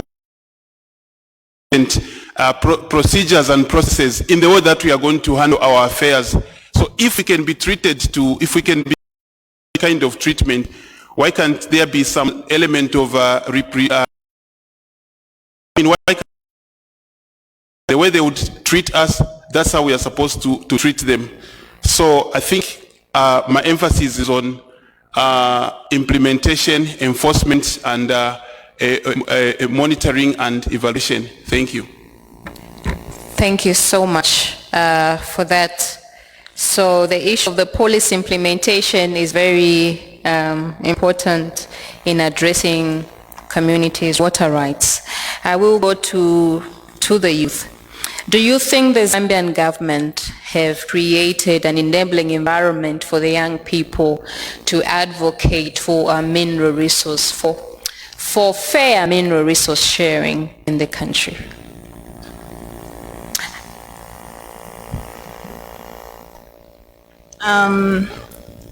Really, I don't feel the government is doing much.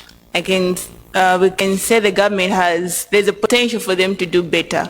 Because one thing that, yesterday, for you to deal with a problem, you need to uproot the roots and you need to know where the problem is coming from. Unfortunately enough, yesterday, some of the problems why we have climate changing, we're not taking care of our environment, were actually mentioned. Some of which were the issue of employment, the issue of high poverty levels increasing, and these are some of the things that the government should take into place to make sure that the environment, or the youths actually do take care of the environment.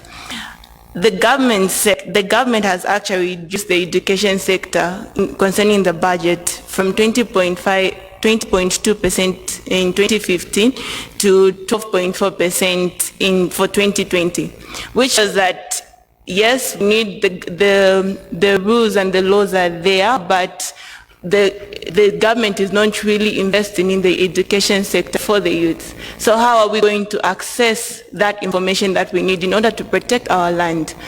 The other issue is also concerning the agriculture sector. We feel that we're depending too much on one sector to receive our revenue as a country. So we're actually calling upon the government to also invest in the agriculture sector. There is potential in it. That is why we have the issues of relocations, because we're pressuring too much the mining sector to produce every need that we need as a country. So we're actually calling upon the government to invest more in the agriculture sector. We also acknowledge the issue that some of the agricultural practices cannot contribute to the climate changes. Therefore, we also encourage the government sector to also invest much more in the agriculture sector by investing in the research sector for the youths, and also improve in encouraging the youth to do agricultural practices with the youth are prepared to work, and therefore we need the government to actually create that environment that we need in order for us to do the work. Because this agroforestry, for example, in the 1970s, the government actually encouraged the farmers to do agroforestry. These are some of the issues that the government should implement, and also involve the youths, because we are the backbone of the nation. Therefore, the government is doing much, but we need them to do more concerning the issue of climate change. Thank you so much. Can our next speaker proceed? Thank you. Thank you very much for that question. I think the government is not really doing much in terms of creating an enabling environment for young people to be able to, work in the field of the environment or even advocate for such issues. We need to acknowledge that, this time around, Zambia has the highest number of young people ever recorded in its history, meaning that a lot of sectors have got young people that are working in them. But then what we would want to see is a situation where the government is able to fund young people to do certain things. And when I talk about funding around the environment, there's a lot of funding around youth empowerment and things like that. But we don't see a lot of young people accessing this. And young people maybe from the along the line of rail who've been able to get that information.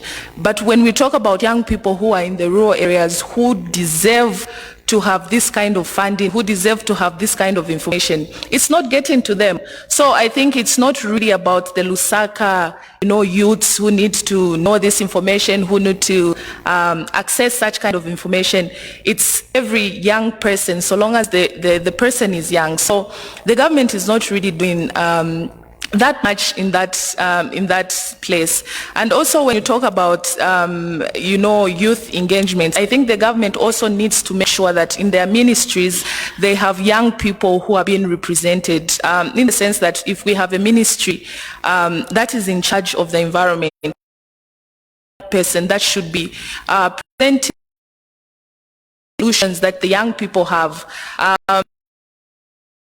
to have ideas from the older generation, and which we appreciate very much, your knowledge and everything else that you offer. We appreciate that very much. But also I think the young person, when put in such a position, they're able to talk about things that are happening now. They're able to find solutions to the problems that they are facing right now, and only the young people themselves can understand better. So it's really important that an enabling environment is created for young people to be able to access these funds, to be able to advocate for issues to do with environment, issues to do with climate change, so that we have a better future. Thank you. Thank you so much. Clarence, kindly proceed. Thank you, moderator. Climate change is now one of the major challenges this whole world is facing. And whether government is doing much to engage young people, government is doing what they can, but they can still do much more. I say so because we have seen that oftentimes as young people we are not involved and not even engaged. What we see is that we are just maybe invited for meetings, but we're not even given the real platform, even for us to implement some of the projects. Like I mentioned in my preamble, I did say, and from our empowerment hub, we have the facts. We have young people coming to us with the fundable projects, innovative and creative. But what we see is that there are no empowerment funds. Empowerment funds are announced, but application criteria are very stringent. You find that even sometimes our fellow youths are knocked off. They can't even qualify because of the technical language in some of these application forms. So moving forward, the challenges young people face are well known. Lack of unemployment, equipment, and the rest. So what we want done moving forward is government to come up with the clear empowerment funds to ensure that youths have equipment so that we can compete fairly with our other partners who come from elsewhere. Also, technical and financial support is what young people want in order for us to protect our God-given environment. We are stewards of the environment, and we're supposed to take care of the land, the trees, the birds, and everything. How do we do that? We need a collective responsibility to ensure that each and every person is involved in that. We come together to roundtable meetings like this one, then we come up with policy with the ideas, informing policy formulation so that we have clear policies for young people. Thank you so much, Clarence, for that. One last question, and this goes to the community water rights panelists. What type of innovations are you using in your institutions to ensure that the communities where you're working have got access to clean, safe water? So that could be done in under 1 minute. Just the innovation. Thank you. So for energy water system that once we do, for instance, the one basic minimum line. So the first line, as we know that water also is important for drinking, so the water kiosk providing clean drinking water for the community. The next line goes to irrigation, which is a major function of people having to be productive throughout the year and sort out the issue of maintenance of that particular system. The third line goes to animal trough. We now know how important clean water is for animals, also for business, whether you can sell your animal at a higher price or in the production of milk that generates income. So basically what we're doing is how could we use this particular innovation to promote rural economies. And thirdly is to use the water to do a mainstreaming in afforestation by planting certain types of trees that is designated for the community to work in throughout the year because there's already a facility. So I'll leave it there. Thank you. Thank you so much, Rodney. Chris? Thank you. As access water for Zambia, the categories of our water supply to communities are as follows. We have the traditional boreholes, and then we have mini pipe water schemes, and then we have something that is in between the two, and that is water kiosks. So as for the boreholes, we ensure that in every place where we are supposed to have a borehole, we make an effort to make it, and it's not all the time that we do the drilling. Sometimes we just do the rehabs of pre-existing boreholes, and then we just make sure that we bring in matters of functionality. If it was out of function, we repair it. And then for the mini piped water systems, what we do is we make sure that we supply water to people using taps, and those taps are actually equipped with prepaid water meters. Now, the prepaid water meters, somebody might say, why are you having those? The reason is simple.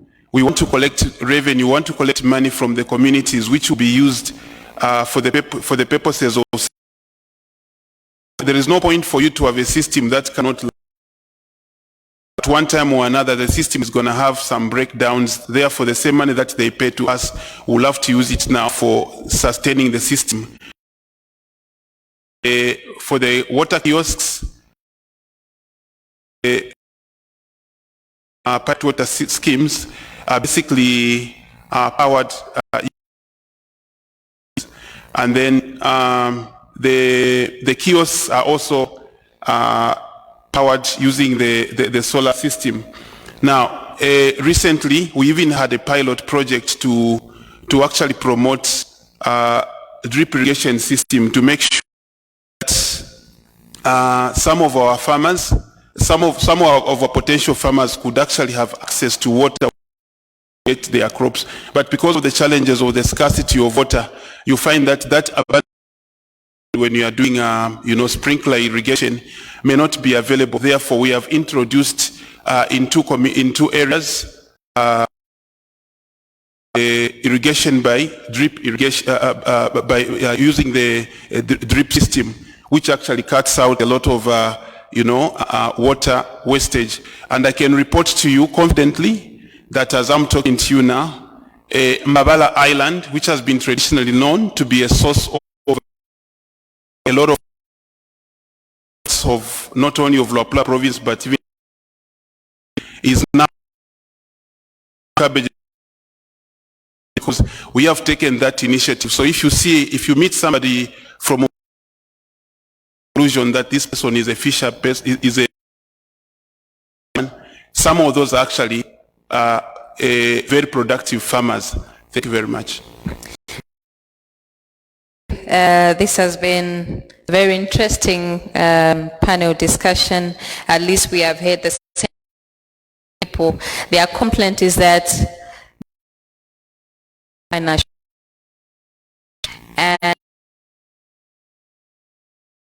I can attest the minute how they view us, you know. We also got ideas and initiatives. So please, when we come with the ideas, if you think we need capacity, please provide that for us, but do not turn us away.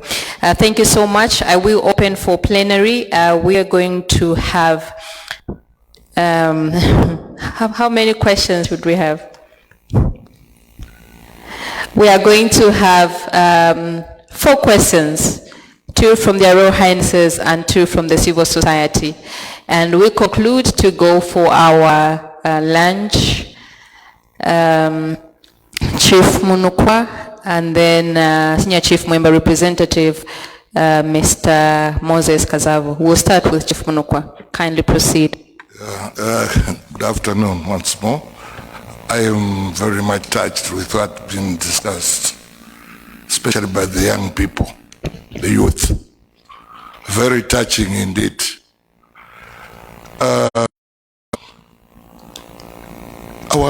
We started in a village. All of us. Sited near a water source. Water for drinking, everything for our animals.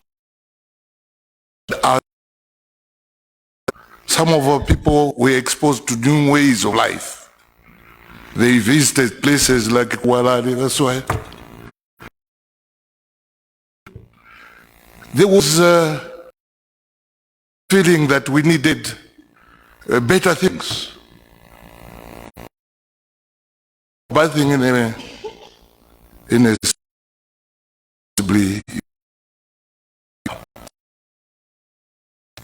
when we agitated for independence and we gained it,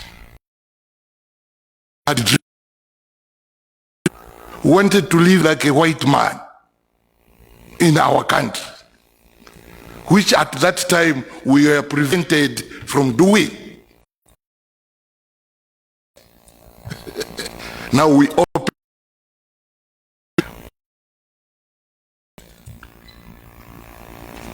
A lot of people expect that.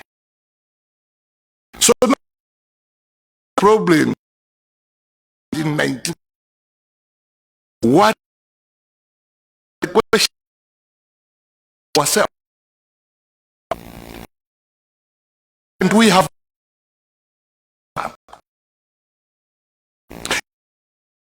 yes, because there lives people who may have not gone to school.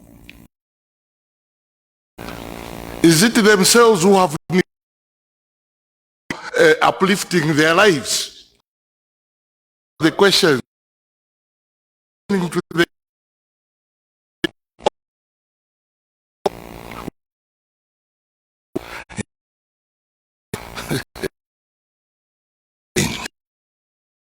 likely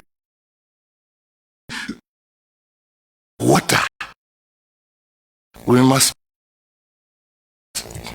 Now these people who come from outside to do mining and other things, they don't just come on their own. They don't.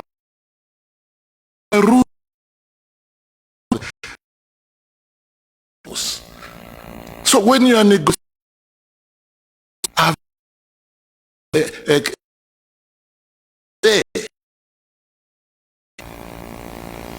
so if this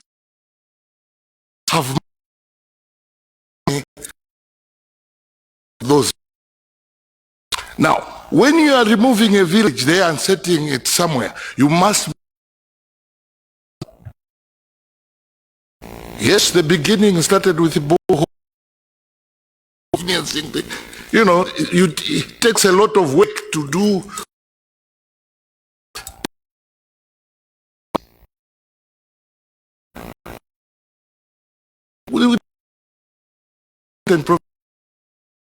In the bush, be followed by a pig every time. In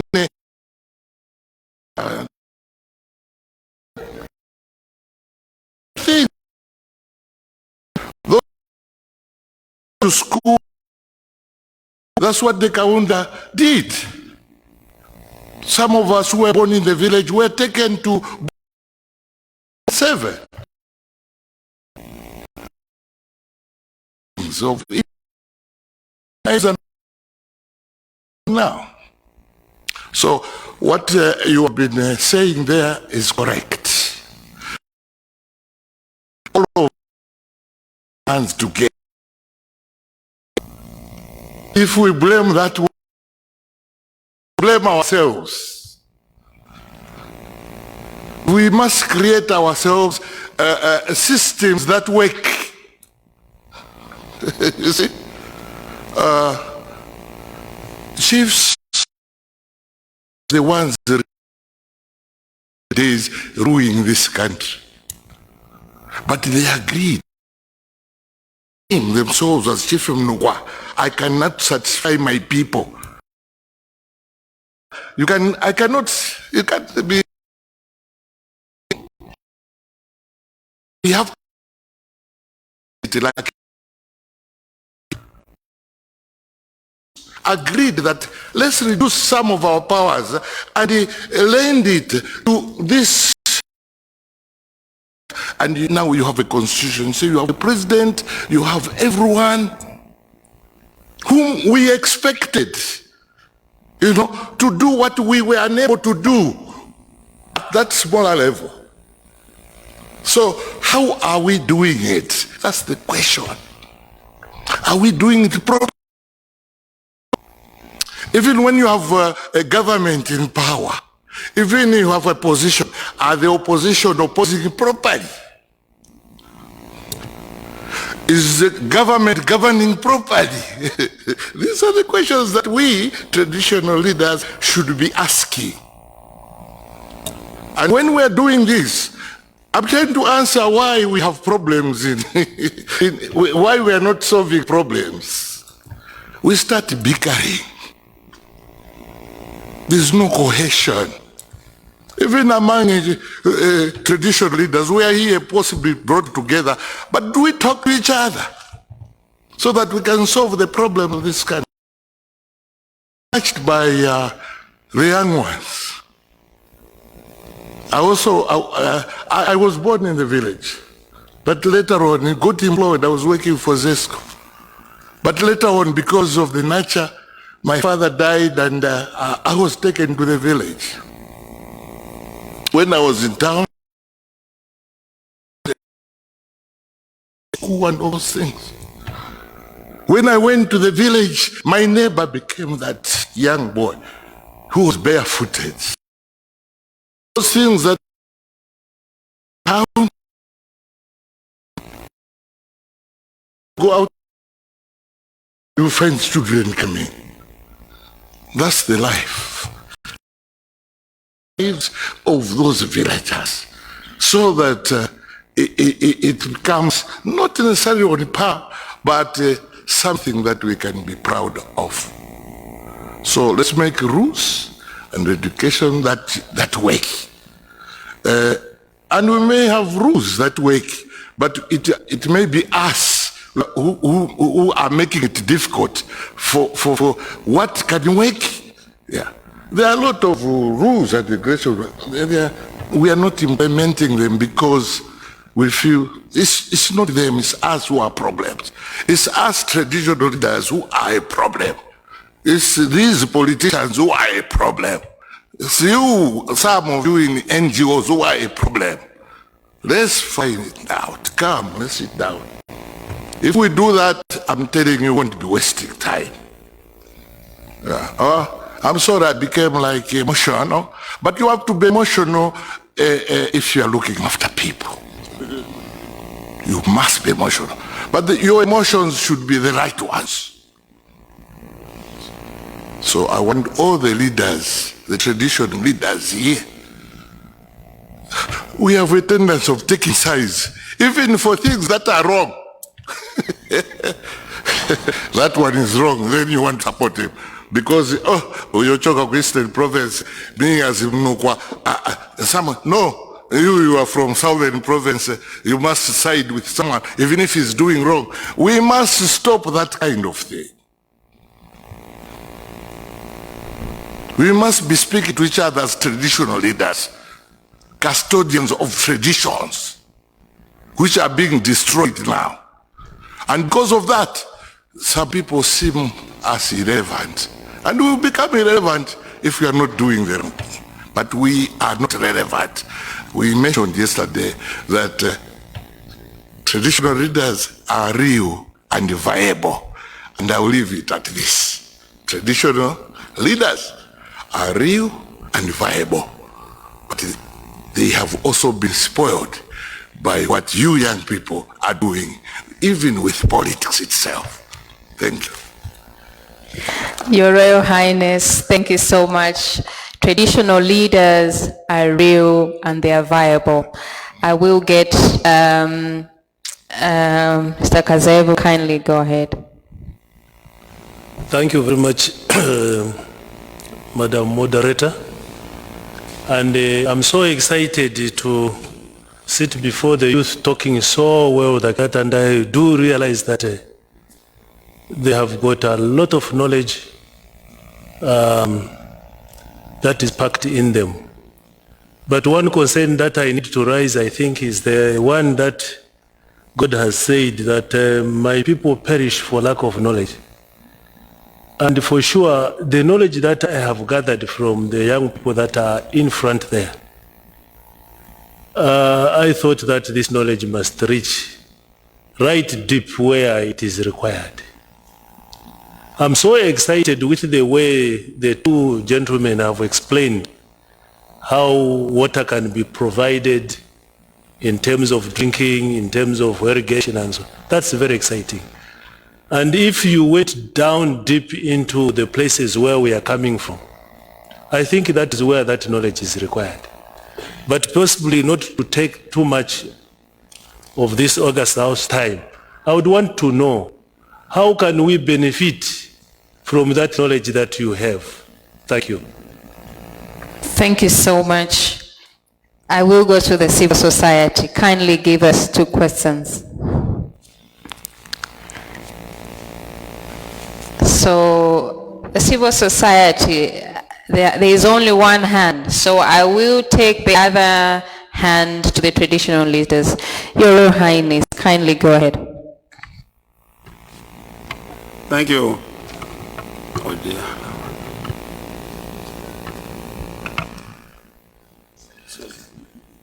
It's okay.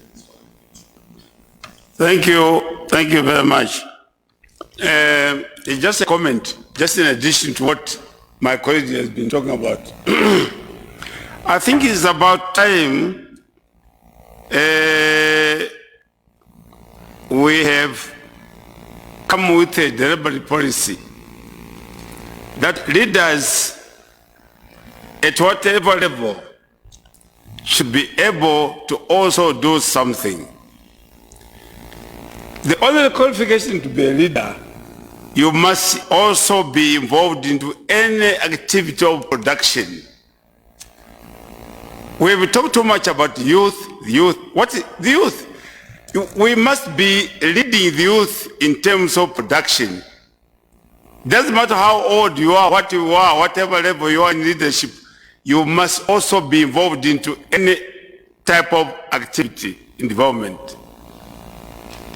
We must do away with the pronouncement of the youth must, when after school you'll be employed, you'll be, how many can you employ?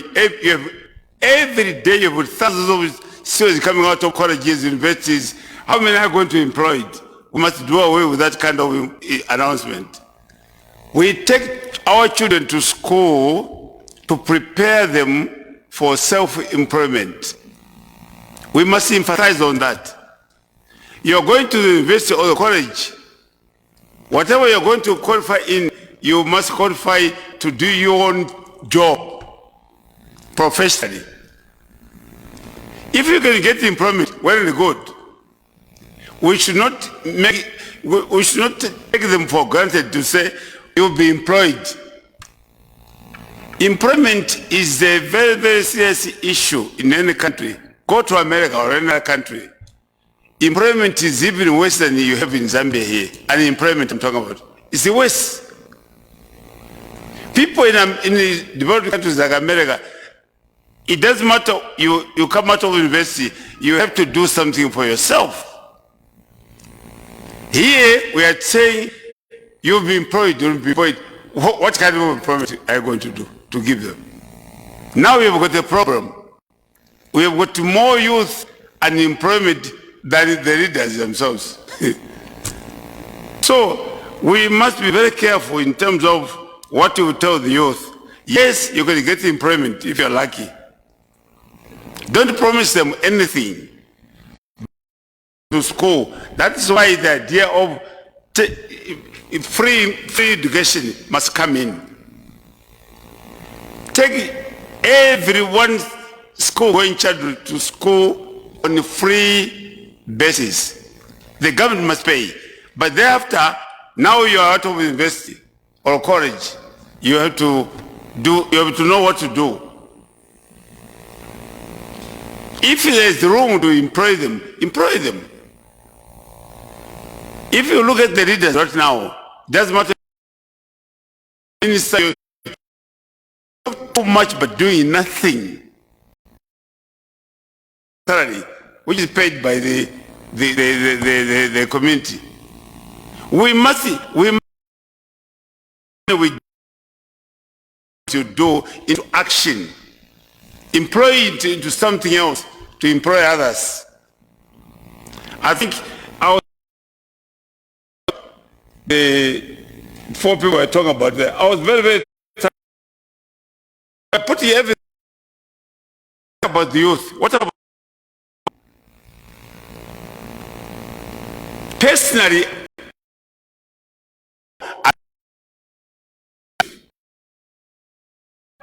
I woke up in the morning, sweeping my pigs. No, pigs are very, very smelly, mind you. But I feel what it smells is money. It's money. And they prayed, very free and prayed about more than 3,000. That is good improvement. Now, if we are talking about employment, even leaders must be themselves, youth to also get employment. Don't tell them how to employ. You employ them, not the government. Once we were talking about you'll be employed, we are talking about the government. How many government do you have? It's not only government. If you go to Minister of Health, it's only one. But there were millions of youth coming out of the university. So we must do something about it. I only hope the government can come whatever level. You must.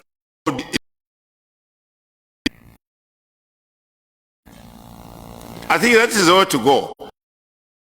To develop our country, we must use whether we produce impra, pigs, chickens, goats, anything that's productive. Go up. Thank you very much.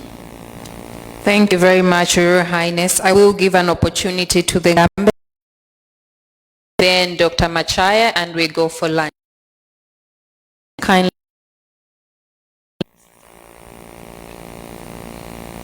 Mine won't be very long. Sorry. But I've made a few observations as we were discussing these important issues relating to mining and development in our country. Noted that this dialogue has been organized by an NGO, the Center for Environmental Justice, to discuss with traditional leaders such an important matter as mining. Government is taking a backstage or an incidental involvement.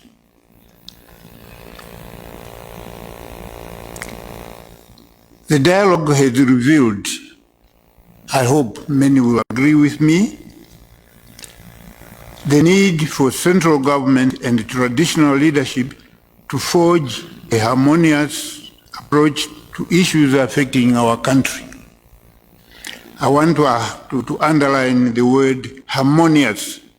Harmonious approach to issues affecting our country. In doing so, we should acknowledge the dichotomy in the management of the affairs of this country, namely traditional stroke customary authority on the one hand and central government on the other. These are two issues, but they all, or rather both, work together for the benefit and for the good of the people and the country which we lead. In this regard, I suggest as follows, that a more targeted endeavor be convened in no distant future under the auspices of central government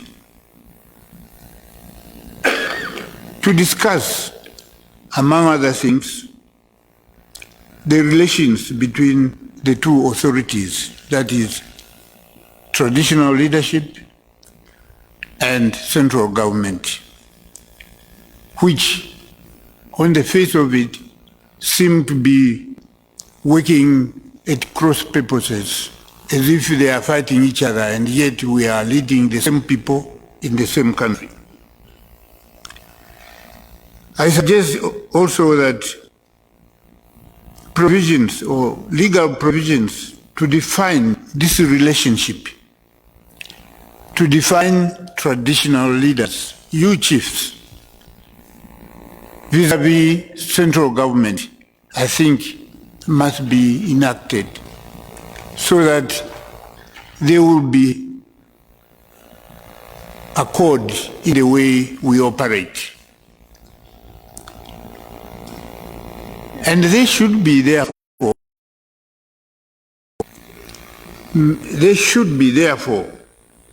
provisions in the Honorable Ministers of Finance's annual budget estimates to include traditional leaders, not only the monthly allowances that they receive, but they also operate as leaders, as a government which has plans for development, plans for running their affairs.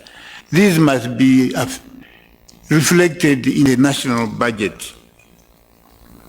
I think on this issue, my observation about the dichotomy, the leadership of the traditional leaders and the leadership of central government must be harmonized.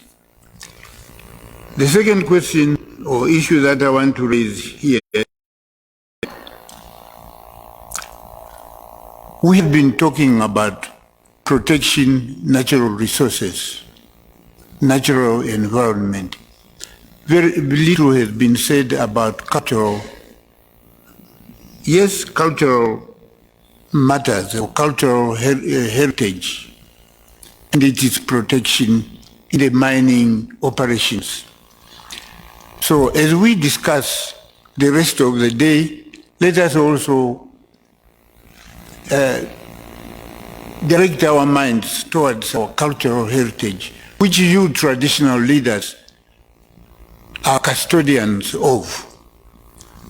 We should not really relegate culture and cultural heritage to second class level. Where I come from, for example, we have a lot of cultural heritage sites, which if we do not take care of, then our history, our culture, our identity will be wiped out by whatever development that takes place. A case in point, 2003, the Mongu-Kalabo Road became very prominent. Everybody was talking about it. As usual, a project of that scale needed an environmental impact assessment. And this was done by experts from ZEMA. I don't know whether ZEMA was already there at that time, but the government institution mandated to deal with impact assessments. And when the report came, unfortunately, their document was quite bulky. But in that document, not a single mention was made of the Barotse Rural Establishment, the traditional authority in that region. Why? Because nobody considered that they were important in deciding how this road should be built. And then, when the actual building was done, it began cutting across very important sites which should not be disturbed. Burial sites of old kings, other important shrines and things were related to culture, were right in the way, according to the surveyors, in the way of the road, and therefore the road must cut through these places. Cultural heritage is our identity as a people, and we should always think about these things. So we had to ask government to redesign their road so that it doesn't. For example, the original road made it in such a way that Kuomboka would not be able to take place because it was going to bulk the passage of our cherished Nalikwanda. So the organizers of this meeting should also have thought of sessions to discuss the protection of our cultural heritage. All the contributions that were made this morning have been very important, all of them, and they must be considered as part of very serious resolutions when we come to the end. But I also suggest and urge this meeting to consider cultural heritage sites which can be affected by our mining operations. So I end my contribution with this very humble request. Thank you very much. Thank you. Environment Justice and its partners, we shall consider that component of the protection of our cultural heritage, for it is important, as you have stated. We'll have the last comment from Dr. Machaya Chomba, and then we will go for the break. Panelists to respond because what we got were comments and additions and appreciating their feedback. Dr. Machaya Chomba, kindly go ahead. Thank you. Much, Maggie, and again, just recognize the presence of the traditional leaders. I think just first of all to also just build on what His Highness said in Ngambela on the role of cultural landscape or heritage, which I think as WWF will speak more to it because we think is particularly important in this forum. But maybe a point that I noted, just an observation in terms of what was spoken by the panelists, is just in terms of community rights to water, whether it's the right to access water and sanitation, or whether it's actually the right to manage. And maybe that's because we have a huge disconnect, I think, between water resources management and water sanitation and supply. If you think about, in most cases, where water comes from is most times often located in very remote areas, which are oftentimes on traditional land. And where we are supplying our water in terms of water and sanitation is in these very big urban centers. For example, where Lusaka gets its water is from the Kafue. And so what you find then is that this disconnect between water resources management and water sanitation and supply does not recognize the economics around how we use our water and how we can use the economics around that water use to actually better manage our water in oftentimes in these traditional lands, and how we can actually bridge the divide between those who are getting the water from the tap and those who are getting water from a borehole or for example, a borehole or a handheld borehole. So I think it's something that I think we can really brainstorm, because it offers an opportunity around such things as water funds. And I think WWF and also the Nature Conservancy have been thinking around such issues of how do you actually take advantage of the economics around water use as a way to bridge the rights to manage and the rights to sanitation and supply. Thank you. Thank you very much. Thank you to my panelists.